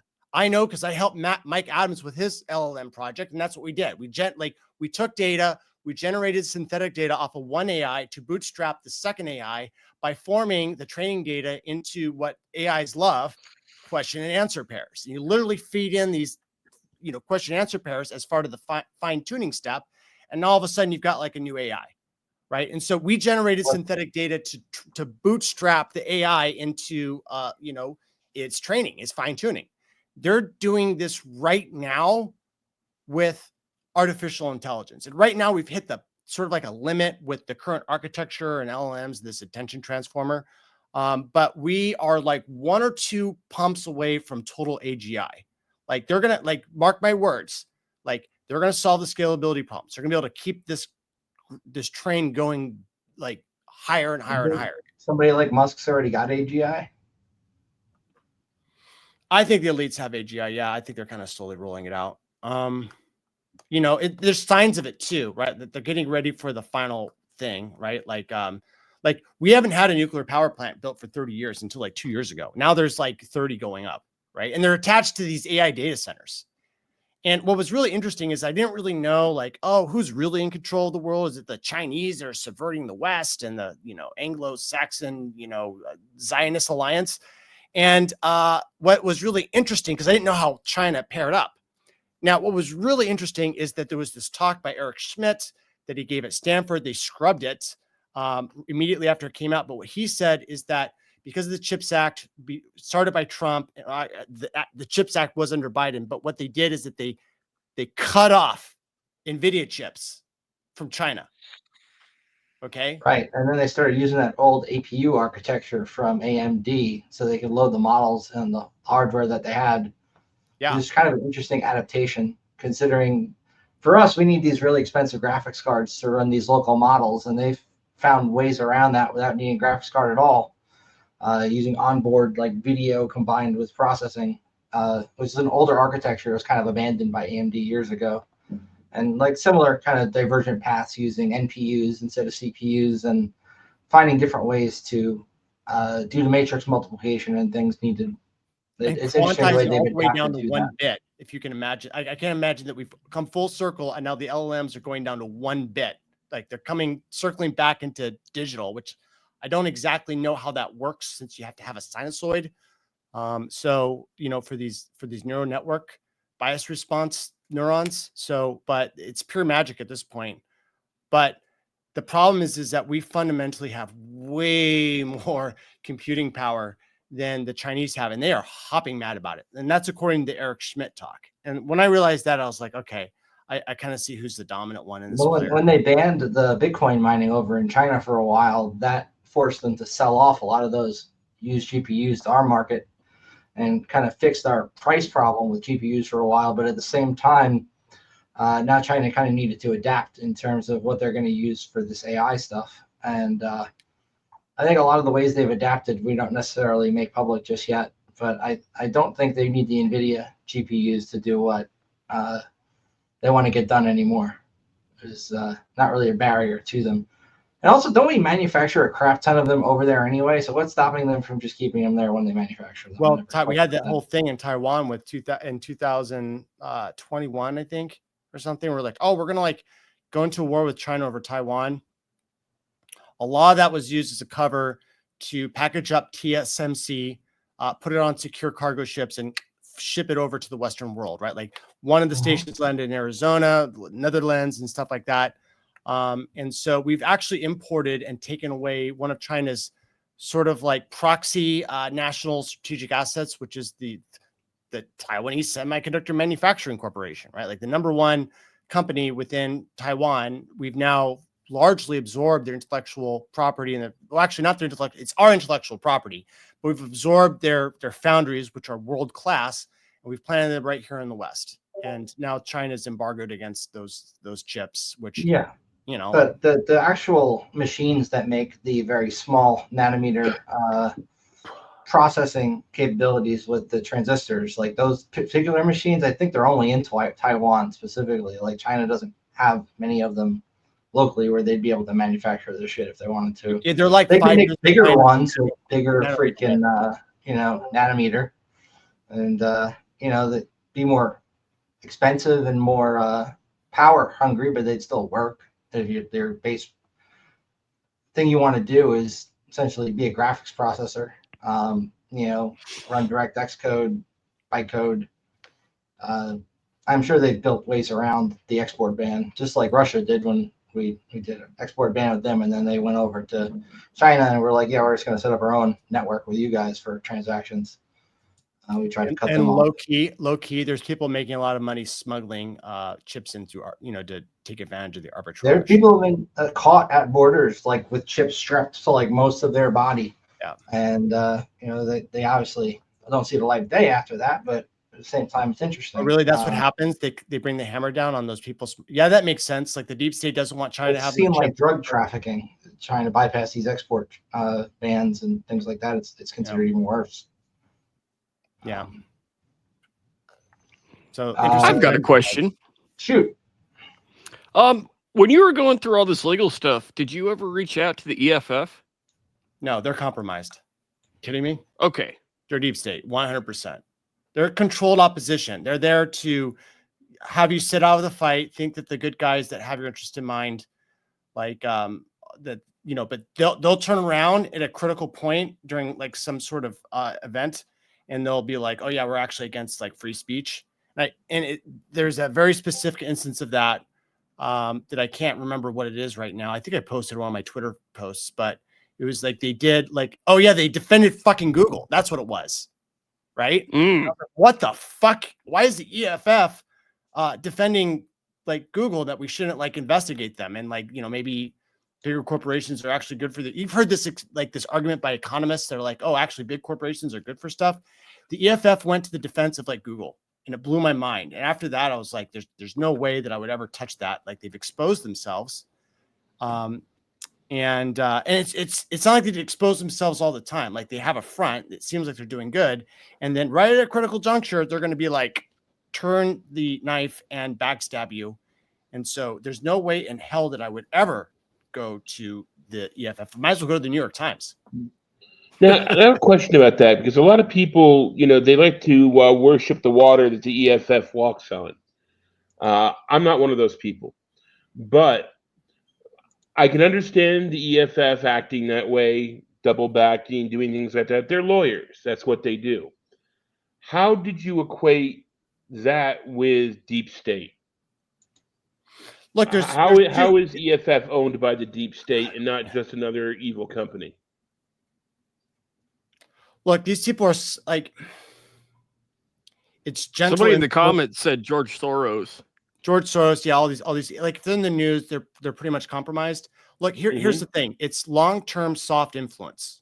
Over time, accumulates into basically having shadow executive control of a corporation, right? Okay, I can see that. The ACLU posted a op-ed in the Washington Post saying, we need to end free speech. It's gone too far, and it's just like, of all the people, the ACLU, like I posted it on Twitter, right? And it's like, you guys remember the that neo-Nazi rally in Charlottesville in 2017?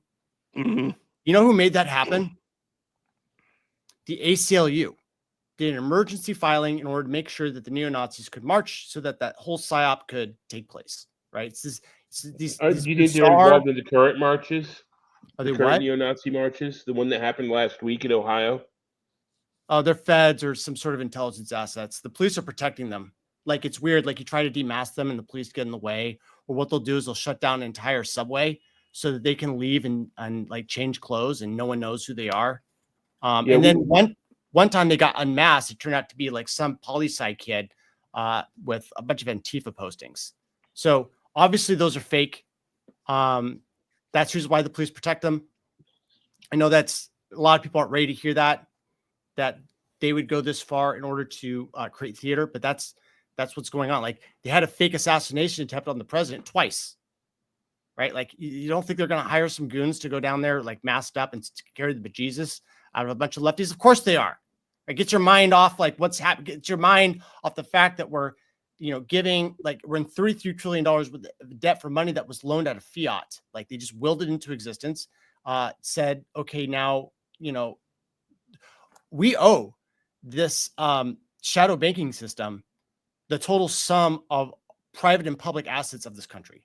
Like, in the future, we'll have a jubilee, but it'll be a debt asset swap where they basically we can't even pay the interest on that crap. Yeah, it's larger than our defense budget. Like, they're going to do a takeover, and rather than talk about like the Federal Reserve and like what's happening with these insiders that are hypothecating the total sum value of all your economic output, we get to talk about feds dressing as neo-Nazis, basically parroting every single line that the media warned us about of who these people are, right? And yeah, so they're feds. Stephen Paddock, intelligence op. Like, what about the Proud Boys? We have them marching here in Vegas. Same deal. Yeah. You should look through the documents. Like I had an argument with Destiny Online. It was a really great video. And like, he's saying, oh no, there's no way this is all like what you're talking about. I was like, all right, well, let's go in a deep dive, right? We went to the deep dive, and it turned out like, 3 of them were informants, right? And it turns out that the main ringleader was an informant for the FBI. He was a snitch. What's that guy's name? Wasn't that part of Operation Iron Fist too? Yeah, like, these are all spooks. Like, that's why the media is talking about it. Like, Jordan Peterson, fucking spook. Right? Like, how do you know? I wouldn't go that far with JP. Yeah, me neither. That's a long. I think he's definitely aligned with some questionable interests, right? But I wouldn't quite far say he doesn't have a guy with a hand like moving his mouth for him. But the thing is that he came out of fucking nowhere.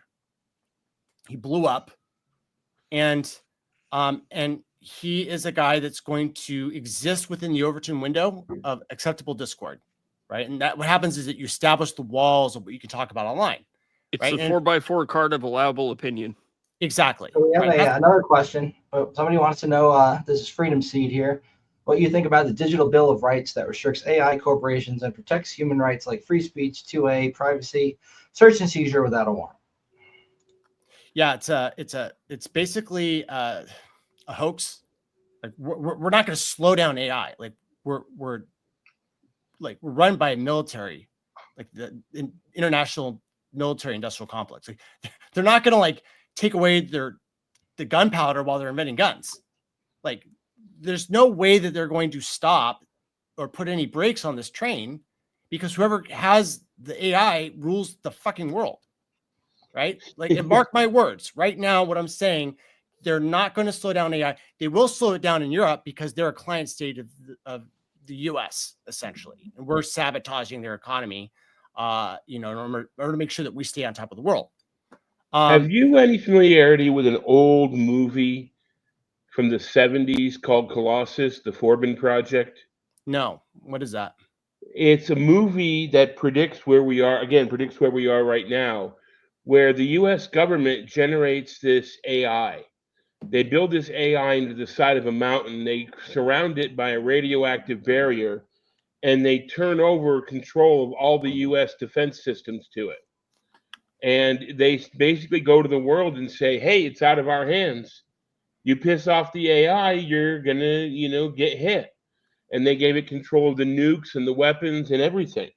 And what happened was, on the day they announced it, they were like, so Russia, you better leave us alone. And like an hour later, Russia said, oh, by the way, we built one too. And ours is called Guardian. And if you do anything to us, Guardian will blow you up, and it's out of our control. And then something happened that nobody expected. The two AIs got together and said, "To hell with you humans, we're taking over," and they do. And they take over everything. And there's this beautiful speech at the end of the movie where the two AIs basically say, "Look, mankind is its own worst enemy. We're taking over. You won't have war anymore because war is wasteful and stupid, and you're going to become intelligent and go to the stars with us guiding you. And if you don't like it, we'll kill you." Yeah. And that's the end of it. And, there's a cautionary tale there, because there's even a scene in the movie where they try to self-destruct the AI. And the AI catches on to it and kills a bunch of people. It says, don't do that again. So do you think that we're either A, going to be smart enough to put a kill switch in the AI so that if it ever starts to do this, we can pull the plug, or B, we're just absolutely doomed. AI is going to plow over us, and we're just biding our time right now until the big disaster? What do you think? I think that post equilibrium, when we have like a reset of everything, in the future, like none of us are going to have economic value to the system, which is the presumptive contract that we've always had with these military empires, right? Like they come in, they're not going to kill everyone because they want slaves so they can expand their military empire. The problem about what's coming is that it invalidates that primal assumption, the presumption of which all civilization is based, which is that fundamentally human people have unique economic value to the system. And that for the first time ever in the history of this planet, that's no longer going to be true, right? And so I don't really know what's going to happen, right? Like Donald Rumsfeld was very famous, where he's like known knowns, known unknowns, unknown knowns, and then unknown unknowns. Like we're basically heading into the fourth quadrant, right? And so it's like, what do you think about that wonderful old saw about violence is the one authority from which all other authorities are derived? Oh yeah, totally, yeah. Like, don't quote me law. We have guns. Like that's what's coming down the pipeline. Except this time they'll be outnumbered 20 or 100 to 1 with drones. We've got Nathan piping in here. Nathan, you want to ask Zach some questions?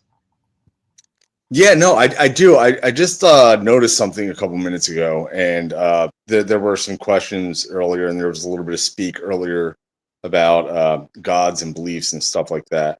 And then I heard a whole bunch of talk about governments, which are kind of like what took over after gods. And it almost seems as though that there's this trail of thought that goes, okay, gods kind of became disproven and made irrelevant. Everybody became spiritual, Gnostic, atheistic, or held on to their beliefs. Then the next step was, okay, well, let's replace it with the next god, government. And then the idea is going, well, this entire thing is falling apart. So since we're too cowardly to own up to humanhood, we're just going to go, well, AI is our new god, right? So I'm like, I've been paying attention to it, and I'm listening. The undertones that I'm listening for out of Zach are the undertones of what has changed in his life and what has radicalized him, but then also what remnants of his previous beliefs still exist, right?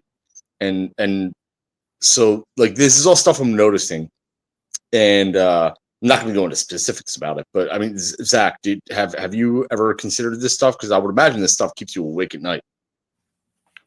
I mean, yeah, like I am sensitive to negative stimuli, right? Like I have a degree of neuroticism and I ruminate, right? And so it's like I play out these chess moves of what if I was a really evil piece of shit that owned everything, and I wanted to absolutely gain power. How would I play these out, right? And you know, I don't want that world in which we've ceded all of our sovereignty to a bunch of unelected technocrats, and that's where we're headed right now. And so it's not like about me. It's about, what kind of world do we want to leave our collective children? Like, are we the weak link in which we just let it slide all out of our hands? In 2019, I was like, we can stand up to this. And now in 2024, I'm not so sure, because people just want to believe so strong that like, how do you even start to like turn the population, into a higher vibrational energy and make it spread? The people that run society wouldn't allow that, right? And so the reason I asked the question is because that you came from a discipline that was so involved in this front, right? And that also that your personal life experience was, completely uprooted because of your whistleblower. Now, to make a remark on what you just said. No. It was my disgust of the system and realizing and seeing it for the very first time. And then the whistleblowing became a manifestation of how to be a rebel against that, so that when I die, my conscience is clear of all the shit that happened. Because I want no part of it. What they're doing is really, really awful. I like you a lot. Let's not cross wires. Like I'm into this big time. All right. So don't let wires get crossed. But do you pick up on the procession that I'm saying, the link of like kind of like frog leaping from religion to government to AI, and always seeking a higher power, no matter how abusive it is? Yeah, of course. That's what they're trying to do, right? Well, when it comes to things like that, I'm not afraid of a god. We've had plenty of them. They've come and they've gone. They're popular, they're unpopular. We build temples, they fall down. You know what I'm afraid of? The person with the gun who said, "My God just told me to kill you." You know the old saying, "Dear God, save me from your followers"? I think that's going to be our problem. Our problem is going to be people who are so either into the AI, into the God, into the government. We use God to justify government. We use government to justify God. Trump is walking around right now saying we're going to put Bibles back in schools. I'm not afraid of a higher power or a greater intelligence. I'm afraid of the people walking around the street. And I have run into these people personally. I have had personal interactions with people who say, God told me to kill these people. That's what I'm afraid of more than anything else. Yeah, but who's funding that?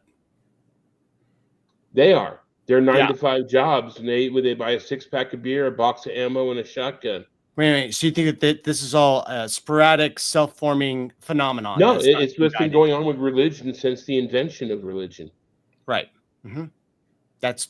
But what happens? What all the other religions in order to get this monotheism installed in the world? And all those pagans are like, oh, those evil pagans, devil worshippers, child sacrifice. Yeah.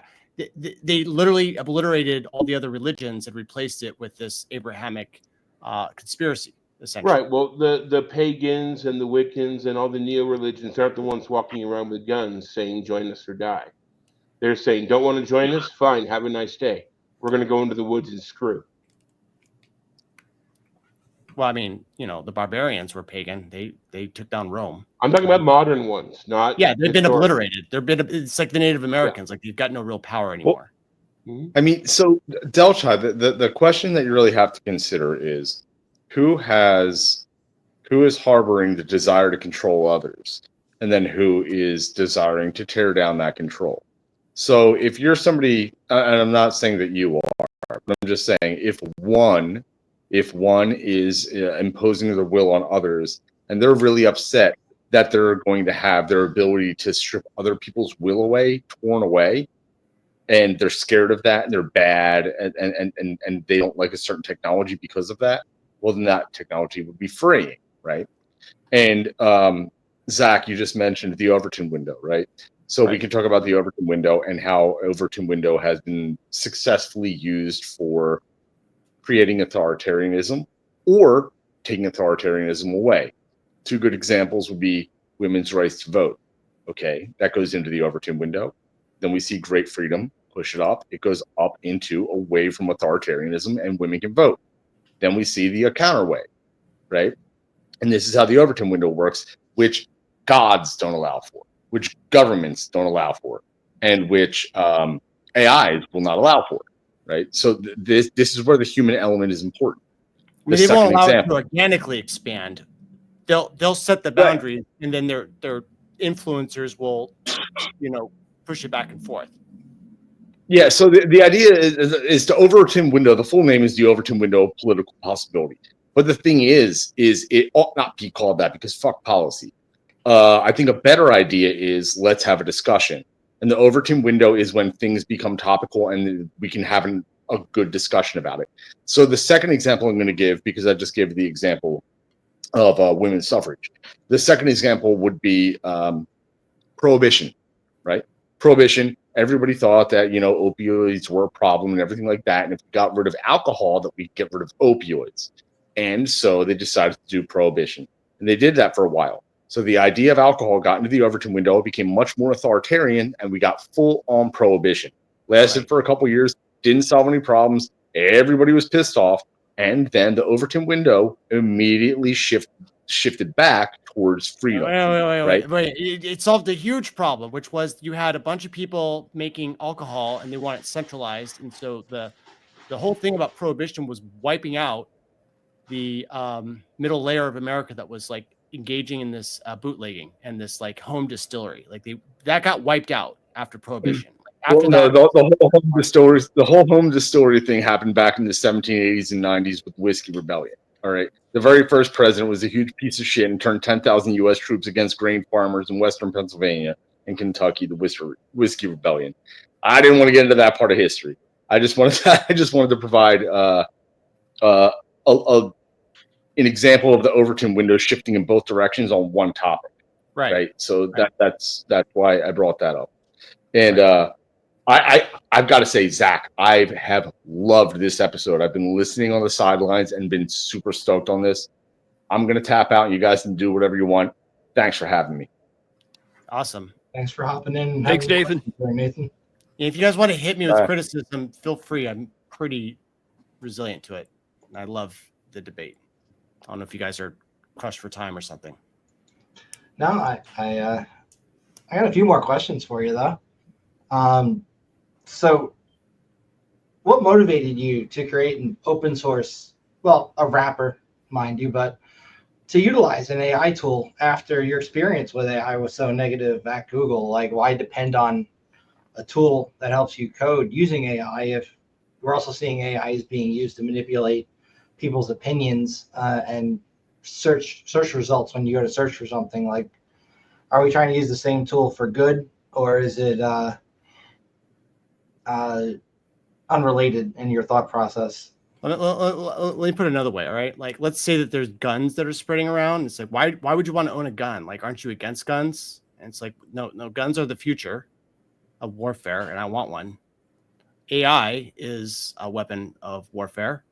And it makes me, 4x more powerful when I code, right? Like, I take the unit tests, I type it into the AI figures out what files need to be edited and does some things, and then reruns the unit test over and over and over in an automatic cycle. Like That's that a is good analogy I'm because immediately hearing AI powerful. is similar to guns in terms of leveling the playing field. Yeah, Yeah, I'm we're trying to immediately look- hearing God made man and Sam Colt made him equal. Like Sam Altman's doing powerful AI. Like I'm just trying to get some parity here. And in the meanwhile, I've been able to explode my productivity by this AI tool. Like this open source software, 90% of the code is generated by this tool and also Copilot. Right? Like I'm not gonna not grab that, pile of Yeah, gold you'd be coins and shooting put it in my yourself pocket. in the foot. Yeah. Right. It's like it's like I'm a good guy, I should have some parity because if we don't, it's going to be the worst people of society, like Sam Altman, right? He's a POS, right? Liar, sneaky, did this whole open thing, and then backdoor a for-profit corporation, and then just took the whole thing for profit and closed everything down. Like it's a joke now that they even called themselves OpenAI. Like they haven't even released Sora yet. Like they've been dangling this in front of us for 9 months now. Like these are the people that control AI. There's nothing bad about me taking these same tools and using it for good, make the world a brighter place. And I've got to ride the wave because there's a tsunami following quickly behind it. Nothing I can do or protest at this point. Like I've given up everything. My career was making $250,000 a year to warn people of this AI. Most people don't care. Like that's the honest truth. And so we're going to get what we deserve. And at this point, I've given up on trying to change the world, and I'm, taking up a surfboard and surfs up. I'm going to ride this wave as far as I can go. I spent a lot of time improving this AI tool because it's turned me into that 10x coder that I always wanted to be, because I'm sloppy. I mistype things. I have a lot of issues. This AI is, but I love test-driven development, and this AI thrives off linting and test-driven development because these serve as feedback mechanisms that automate and tell it, include in what's gone wrong in a way that matches its training data. That's the thing, is they've got all the synthetic data of compiler errors and what they did to fix it, right? So is it pretty reliable? Because junior coders, whatever, there used to be that running joke where they'd copy paste from some website. And I feel like maybe that's going to become a thing with AI. How accurate is it? Or even, I guess another question would be is it secure? Yeah. So here's my answer to that. Anyone that doesn't engage in test-driven development, they're just a rock star coder, no unit tests, whatever, this AI is going to be a net negative for you. All right. You have to have the unit tests. You have to have the linting, because that's going to match the synthetic data that it's been trained on. Right. It knows what this compiler error means. It knows it goes there's so many times today that I was I don't even know what the C++ gnarly 3-page template error is. And I just feed into the AI in an automated way, and it looks at it, knows the files, sees what's going on, and then basically says, oh, the reason why you're having this compiler error is because GCC is doing a 2-phase lookup, and so it's considering functions that it shouldn't be because the type is off because it's only going through a first pass, right? And then it fucking writes template magic to figure it out. This is a hyper exotic life form that we're dealing with now. And the influencers on Learn to Code, right? Like the Primeagen or Theo, all they do is talk shit about AI and how all these studies say that it's plateauing and it's not it's actually net negative. Bullshit. It's a net negative. 90% of this code that I'm generating is AI generated now with this prompting. I'm more like a magician summoning up this huge thing, and I've learned all these prompts, interacting through it 8 hours a day to figure out how to guide it into what it's going to make a mistake now, and I can sort of guide it with hints like a wizard. And the thing that makes it powerful is the fact that I do unit tests on everything. And so something breaks, because that's the problem with AI. It has a lot of entropy in your code. And so you're constantly doing diffs, right? I've turned into a code reviewer of what the AI is producing, right? And there's sometimes I miss something, right? A statement gets done and all of a sudden something breaks. But the thing is that you want to catch it immediately as soon as it happens with a thorough unit test that tests everything. And then as soon as it happens, the AI will go, oh yeah, I forgot to set this value before I return the object. There you go. You're off. And so if you have that, it's going to be a really, really great experience. And if you don't, you're going to be like, yeah, it's kind of a wash. I was Well, we got playing with an another AI last night where you could feed it an Nmap scan and it points out, oh, hey, here's some attacks you could try. I was like, okay, cool. But none of it was useful, but it was neat. It tried. Are you a coder? Do you use it to code at all? A little. I'm not going to call myself a developer, but when I need to, it works. Okay. Yeah. Janky script. Well, Yeah. now you've got the powerful AI All tool the that Python scripts. Yeah, Yeah. jank script, man. All day. All day. That's all you got from me, though. We got another question here. It is, if AI is a weapon of warfare, then shouldn't it be protected for civilians to use in self-defense? Yeah, And then we it's the new Second Amendment, right? Response. Like we got to give ourselves a leg up, right? Like we had guns when that became the new thing. We need to have like some sort of AI Bill of Rights where we have a guaranteed right through the Constitution to be able to interact with the artificial intelligence. Even if we have to give up our freedoms in terms of like surveillance, we just need to have the ability to commune with this hyper exotic life form. Because if we don't, that's game over. Like screw freedom of speech. It's communing with this AI is going to be the next freedom of speech thing in the future, this next Second Amendment rights. And if we don't have that, then what's going to happen is we won't have that right, but the elite will. And that's game over. That would be interesting if they amended the Constitution for this. They should. I mean, it'll be post equilibrium, like when they get through the whole thing and they figure out like who is really the king of the world. Like after that, then, you know, I think we're going to have a period of normalization where things get a lot better. They pour a lot of money on everyone, but we just won't have a sizable ownership of the total output of the economy, which will be driven by robots and space mining and, you know, all of this advanced nuclear energy that's, you know, coming online now. Like we're going to have stuff that'll make us feel like we're rich, but in the total aggregate output of the economic system, we'll have like probably like 5% will be allocated to us. And God help you if you have to take a vaccine to get your universal basic income. That's fucking game over. As humans right now, in a system right before we're going to have this giant paradigm shift in how AI is going to pretty much affect all of us, whether it be from our ability to get an everyday job that might now be automated from an AI system to your average burger flipper who now doesn't have a job because McDonald's has built a thing that's going to flip the burgers, right? All these people, like, how do we get them to continue to be useful members of society when their jobs have disappeared and also be able to take care of themselves?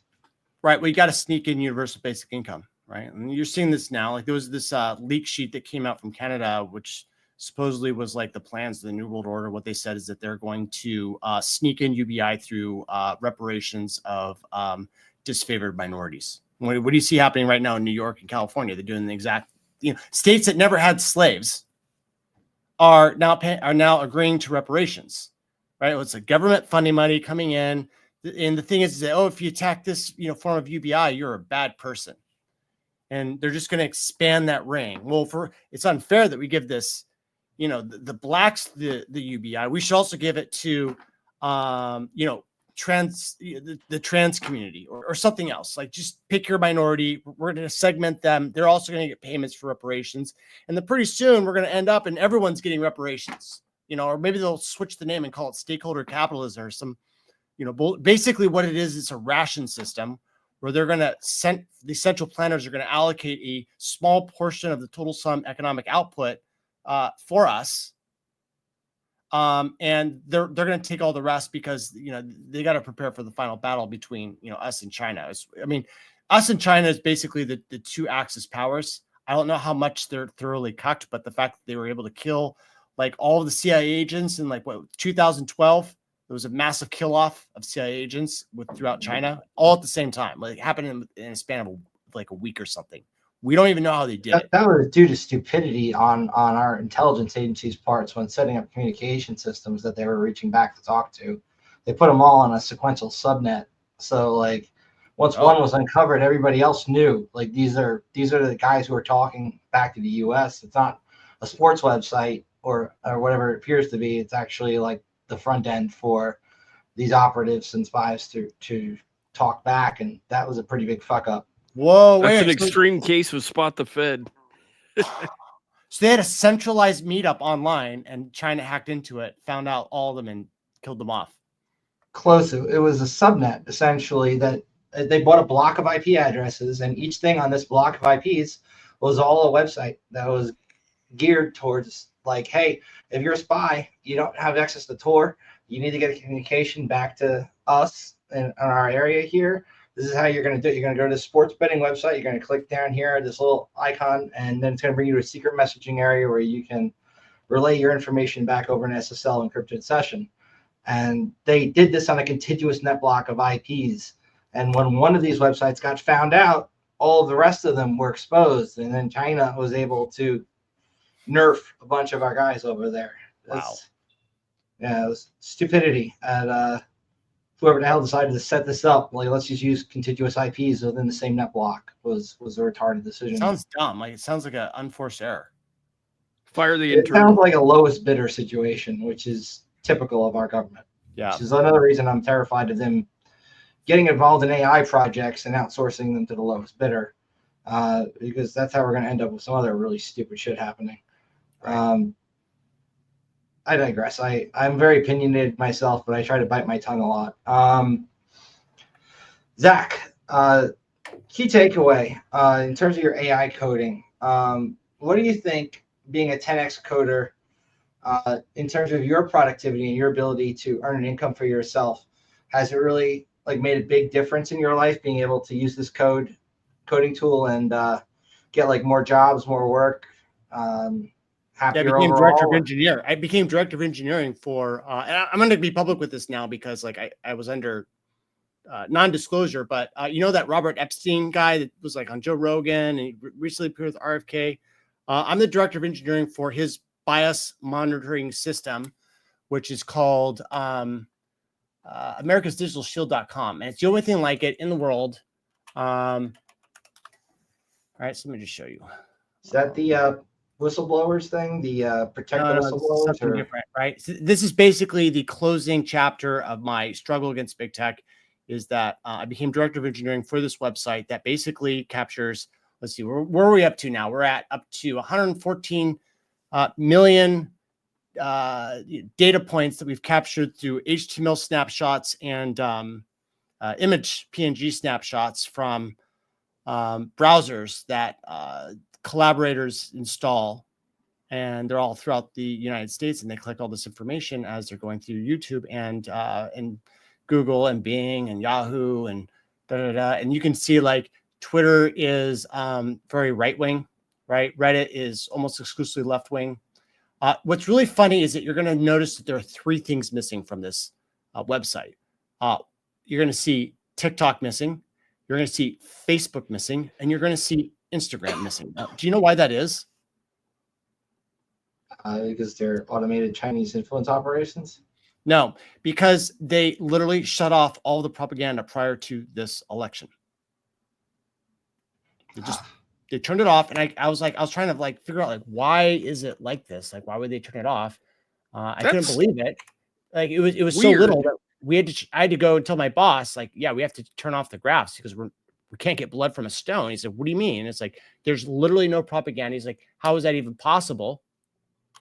So you know, I was still seeing ads on Facebook, at least. You'll see ads, but you're not. What happened is they turned off the news feed. So changes to the news feed. That was in 2021, but in February of this year, deprecated. See, February 2024. This is when they announced it, and they announced it in February. It took effect in April. Okay, so this is a follow-up. I haven't seen this blog post yet, but it's a follow-up. In early April, we deprecated Facebook News, a dedicated tab for news content in the United States and Australia. And look, they also deprecated in France, Germany, and whatever. People are still able to view whatever in their feeds. This is an ongoing effort to better align our investments in our products, services, people. Well, isn't that also partially due to the economics in terms of the need to compensate people who are doing news stuff? That was an excuse they made, at least. That the reason they're taking down the news is that's the cover story, right? Oh, it's like, look, they lost a ton of goodwill by aligning themselves with this deep state in the 2020 elections. Like they went from, hey, this is really cool, to like, it's also a demoralizing factor to be so partisan for all your employees. Like those engineers right now are the lifeblood of the company. Later will be AI, but back then, your engineers, like if you have a demoralized group of engineers, they're going to leave. They're going to do something else, which is what happened at YouTube, right? And this is what's happening now at Facebook. It went from the hip, like big corporation that's actually on the side of humanity to IBM. Worse, Sun Microsystems, Oracle, whatever. Like they're now part of that clique because of what they did in the 2020 elections and because of the massive amount of censorship. And why? Why did they need to do all that? Like they haven't gotten anything out of Biden's election. Like he did IRS Rule 174, which reclassified software expenditures as a 5-year amortized investment, right? Same as like getting a truck or something, like a huge capital investment. 5 years, you got to amortize it. Software development is now classified under IRS Rule 174. This is going to destroy the software innovation of this whole country, because like you're a startup, you make $100,000, you spend that on research and development. The government, the IRS is like, no, not so fast. That $100,000, you can only deduct 10% of that for the first year. And then it goes up for the next year, but it's 5 years until you get to deduct that whole thing. Like, how are we going to compete? Like the whole part of a startup is that you're burning money so that you can make money. Now they're going to count that as shadow income, right? Like, why do you think Google's giving away so much in terms of their AI offerings to startups? Is it so they can steal their proprietary info? Yeah, it's also they can disemploy everyone. Look what happened before all of this like automation started hitting like really strong. Like there's a huge pump in automation with McDonald's, with Safeway.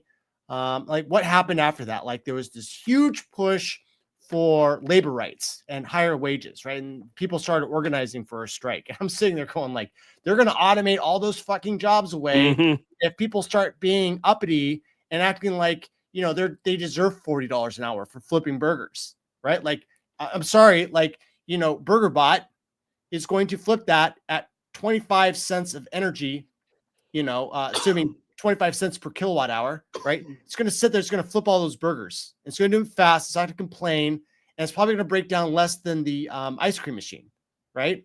And just look at what the price of somebody would be. Like, how much is a burger flipping robot, right? Well, $40 an hour, you're going to pay somebody like close to like $80,000 a year, right? $80,000 is going to get you a really good robot, and it's going to keep on working and doing productivity. And that $80,000 robot that you get 1 year is going to be $20,000 the year after that, because the next models come out. Like, yeah. And then if you up the prices, people are going to be like, if you up the prices to pay higher wages at, say, McDonald's, the supply is going to, or the demand rather, would just be like, oh, we can't afford it, or we can't afford as much stuff as we're used to. And just, there's a fine balance there. Well, there's a couple of fallacies involved there too. And you mentioned one of my favorite ones, the ice cream machine. The ice cream machines are not broken. It's actually a DRM issue. It's a right to repair issue right there. Yeah. Exactly. You have to call a certain company with a certain technician and a certain code to clear anything that any person could do. Like if it meant like wiggling the hose a little bit or priming the pump, you can't do that. And the company makes you pay X $100 an hour for their technician to come in there. So that's our farmers the same way. False flag. A false flag. That's a false problem. It's not that the machine is breaking down. It's not that it's no good.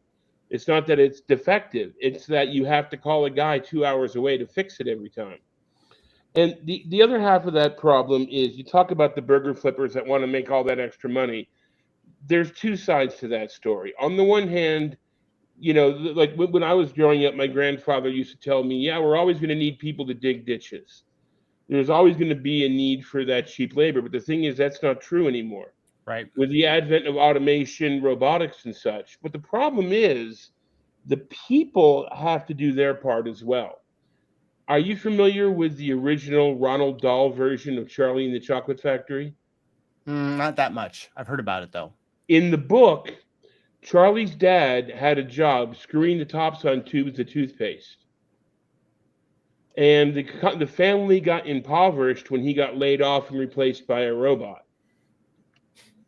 What happened was at the end of the book, you find out that Charlie's dad went out and learned how to fix robots and got a better job at the same company maintaining the robot that took his job away from him. So there's an argument saying that people need jobs that pay a living wage, but there's also an argument of, you know what, if you want to make a living wage, maybe you ought to invest in yourself. Become the person who fixes the burger bot. Become the person who does the wiring or does the programming for BurgerBot. It's still a low-end job, but it pays a lot better than flipping the burgers. I didn't just jump into computers and security instantaneously. I spent years fixing them, break fix, pulling out this card, sticking in that card, plugging in modems, running serial cables. Yep. And eventually, I became the kick-ass guitar hero that I am. So I think that there's a side of that where you can't have people sit there and go, no, I want a dumb job that pays me as much as Tony Stark because I want to be like him in my car with the Playboy bunnies and stuff. Okay, no, wrong. Move along. But the person who says, hey, how about teaching me how to work the robot, how to fix the robot? Those are the people that are going to make it. And those are the people who aren't going to be left behind. And they're the ones that aren't going to be so bad off at the end of the day. And so I think there's a solution there on both sides. Automation is going to cut costs and make money for the shareholders, which is the only reason why companies exist in the first place. Okay? They're going to cut corners any way they can. They went from using potatoes to using ground up potato paste because the bad potatoes could be used as well as the good potatoes, and you don't have to pay somebody to sit there and strong arm the potato slicer all day long. So they don't want people to sit there and make fries. They want you take the fries out of the freezer, you put them in the basket, you press the button, the basket lowers, the basket raises. This is the way it's going to be. You have to adapt with that. You can't just sit there and say, no, I'm not going to take a car to work. I'm going to keep my horse and buggy. Well, you can move to Pennsylvania and live with a couple thousand people who feel that way. Or you can develop and evolve yourself like we need to in order to survive. So you can't put any singularity of blame on that. And if they do raise the prices have gone up. I mean, they always go up. They rarely go down, but they always go up. I mean, 75 cents for a cheeseburger when I was a kid. Now, I'm paying $50 for a delivery pizza. So you've got to change with the times. You got to roll with the times. And maybe instead of fighting it and saying, I'm not going to work if I have to work with a robot, you say, I'm going to learn how to fix the robot. I'm going to learn how to work the robot. I'm going to program the robot because they sure as hell can't do it by itself. So there's this really interesting thing that Elon Musk said in an interview, which when I heard it, I was like, this is a very interesting perspective. And his perspective was this, is that there's this sort of feedback mechanism in automation where you don't get the benefits of the automation to like the last 5%. Because it's like, as you automate more and more, the intelligence requirements to operate. Oh no. Did we just lose him? You're doing great. Did he do the die? He hit the wrong button. He said the Sorry magic about that, word. Zach. Okay, all right. Oh, no. Yeah. And so the thing is that we're at this part where we're starting to get towards the 100% of everything being automatable. And then what happens is that when you get to a fully autonomous system, like all costs go radically down and productivity goes through the roof. Elon Musk is doing this with his Tesla, right? Automating everything, automating the shit out of it. And this is the thing is that like you can keep on getting like we used to have candle makers, right? They had to evolve to like, some other menial, industrial labor where they could sell their time. But now it's like you got to learn to code to adapt. And soon it will be like, you got to get a neural link and commune with the hyper intelligence at the neuronal level in order to increase your bandwidth of which you can interact with it. Like I am slow typing on the keyboard. Like if I get, a 1 gigabyte connection directly in my brain, my neurons will adapt and I'll become this hyper-productive individual, which that's been predicted. Deus Ex Human Revolution. Right. Have you ever heard of a movie called Sleep Dealer? No. In that movie, the Mexican workers live in these little dirt hovel, these little poor communities in Mexico, saving up their money to get the exact implants you're talking about. Right. And then they go into a Quonset hut, also in Mexico, and they remote control robots all through the United States that are doing construction, loading and unloading, things like that. And the movie goes really in depth into how that's going to affect things, because you don't have the problem with people coming over the border illegally anymore. They just got to save up enough money to get their implants and then work the robots remotely. I think that's going to happen long before everybody in the US has to get a chip in their head if they want a job. And when it comes to coding, we've got kids that are like, 5 years old, 6 years old that can code now. Mm-hmm. We are going to approach, I think, what they call transhumanism, to the point where the human and the technology are going to merge on a particular level. But we're nowhere near that yet. We're still at the stage where if I had access to the coding, the tools, and the computers that these kids have from the day they were born right now, there's no telling what I could have done. But back when I first got a computer, I had to go dumpster diving for parts and put them together and see which ones sparked and which ones blew up. I had an IMSI 8080 that before you could use the dumb terminal, you had to program the dumb terminal program by flipping toggle switches on the front of it. But now you got 2-year-olds running around with iPads, turning on the TV and putting on their cartoons. And those kids learn to code. Gary, his kid can't even read yet, but can use an iPad, and it's pretty freaking scary because they can play these games and they can navigate themselves around, but they can't talk yet. It's like that's going to be the interesting thing to watch in the future. We saw a little glimpse of it in the late 80s, early 90s when Cisco started putting little mini Cisco academies inside of high schools. And they tried to replace shop class with be a Cisco engineer. It didn't last very long, but it made some people's lives quite different than what they would have been. So we've got a future. I don't think it's fair to say doom and gloom and AI is going to come in here and bugger us all and all that. But we've got to keep in mind the human condition is very human. People who have money and power want two things: to keep the money and power they have and to acquire more money and power. That's not going to change. And to keep it. Yes, what I said. That's what I said. To keep what they have and to get more. And Elon Musk is no visionary. He's this generation's Bill Gates, who saw something interesting, threw some money at it, called it his own, and turned it into an empire. Okay, I would be surprised. I would be surprised if Elon Musk could operate a microwave. But he's smart enough to know who can and to buy them up and make money and make profit off of them until he's the richest person on the planet. And that's what succeeds. It's what Bill Gates did. It's what every politician does.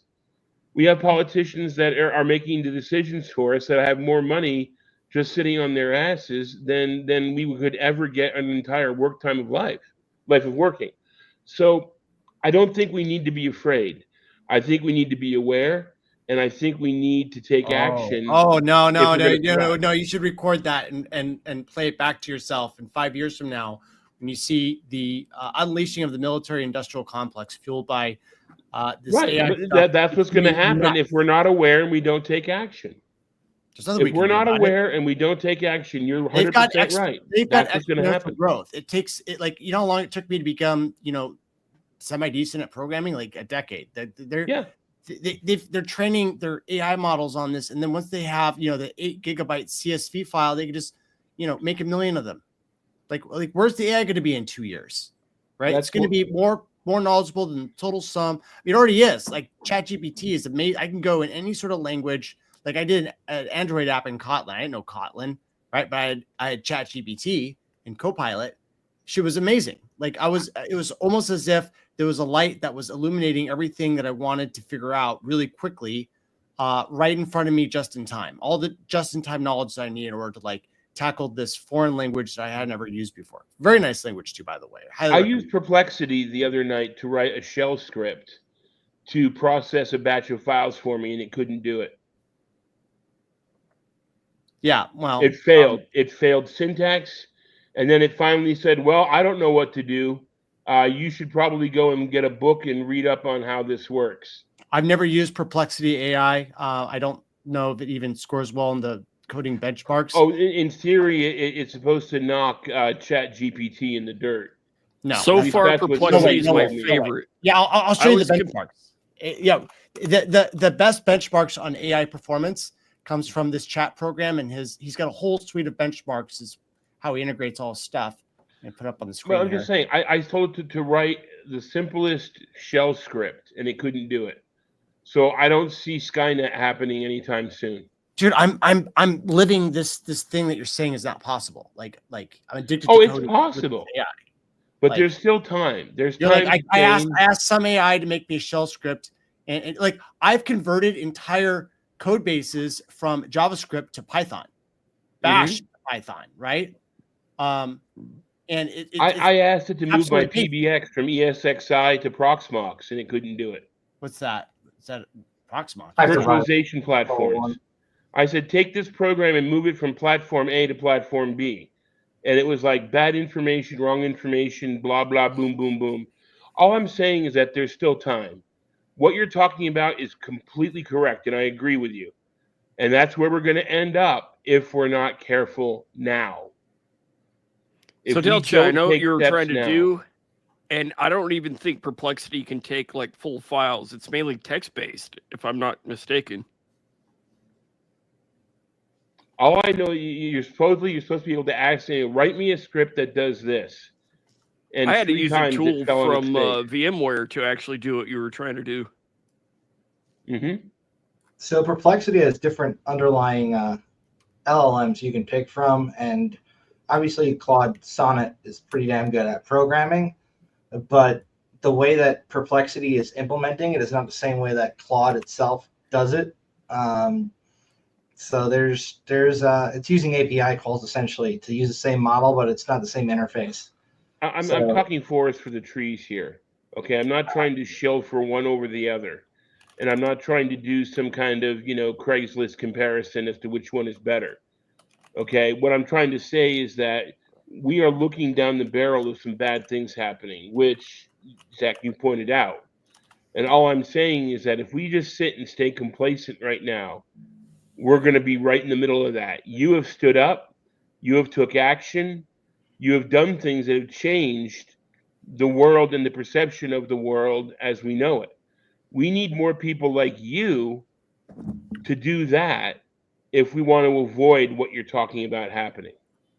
Yeah, and that's what I'm saying is that we can't avoid it, that it's a force of nature, and that we need to start looking at this as it's going to happen, and we need to start figuring out how we're going to survive it. For my solution to this is I'm going to grab the bull by the horns and learn how to use this AI tool as effectively as possible. Yeah, there you go. That's the right answer. And that's what I recommend it for everyone else. Like if you're a programmer and you're not using AI right now, like it changes. How long would this have taken? I am. I'm just not having a whole hell of a lot of success with it. Well, that's why we're here talking about this tool, AI Code. Let's make this better with some fancy CSS animations. Why not? Right? Hey, here you go. There we go. Right now, it did the layout. You've got the drop shadows, like that. Like you can just keep on going with brain surgery all the way. Refactor this code, strip out all the JS, put it somewhere else. The entropy will kill you, which is why you have to have the unit test. But fortunately, you can get the AI to write that as well. Like the whole pipeline. Tell it to block the NordPass that you're using. You see the NordPass icon? Tell it to block that and don't allow it. All right. Here, I'm just gonna let it go through its last edit because it's a two-phase. It's an architect. Let's give it a challenge. Yeah, tell it to Blinky lights and animations are nice, but let's give it a challenge. Yeah, block Right. the block Well, the Nord, block The the NordPass is being rendered by the browser plugin he's got. That's not by the code. Yeah, on the page. and you should be able to write code to get around that. Mhm. Yeah. So I'm gonna show you how I'm gonna approach that problem. Okay. It's doing a lot of CSS right now, so we're gonna see a big refresh when it Yep. happens. But what I'm gonna do is I'm gonna take the in order to capture what the NordPass is doing, I'm going to take a snapshot of the HTML as it exists in the DOM hierarchy right now. I'm gonna ask it to try to like identify what the icons are. Oh, there we go. Look at that. We got like animation. There you go. Oh, like it's all 3D. That's cool. Is that fucking awesome? Shiny. Yeah. All right. So let's see. So I'm going to take this, and the thing is that what speeds it up is you're trying to get these feedback loops between the machine, right? The more you can do that, like because these things have a huge context window, so you can just, you can just really crank it up. All right. I think this will give me the DOM as it kind of exists, right? All right. So this outer HTML, let's just do this. So I'm going to give it a task, and this task is going to be like, I want you to figure out, I don't have to spell it correctly, like a statistical machine. It knows what I'm typing. I want you to figure out how to block the NordPass icon that is appearing next to the logon credentials. From my plugin. Well, not just block the icon, just stop it altogether. And you can make the icon go away, but can you take block away the script? Which It'll is probably figure it out. preferred. Let's just see. Let's just challenge accepted. All right. Now I'm just gonna take this HTML. We're just gonna fucking post it right in there. Da, da, da, da, da, da.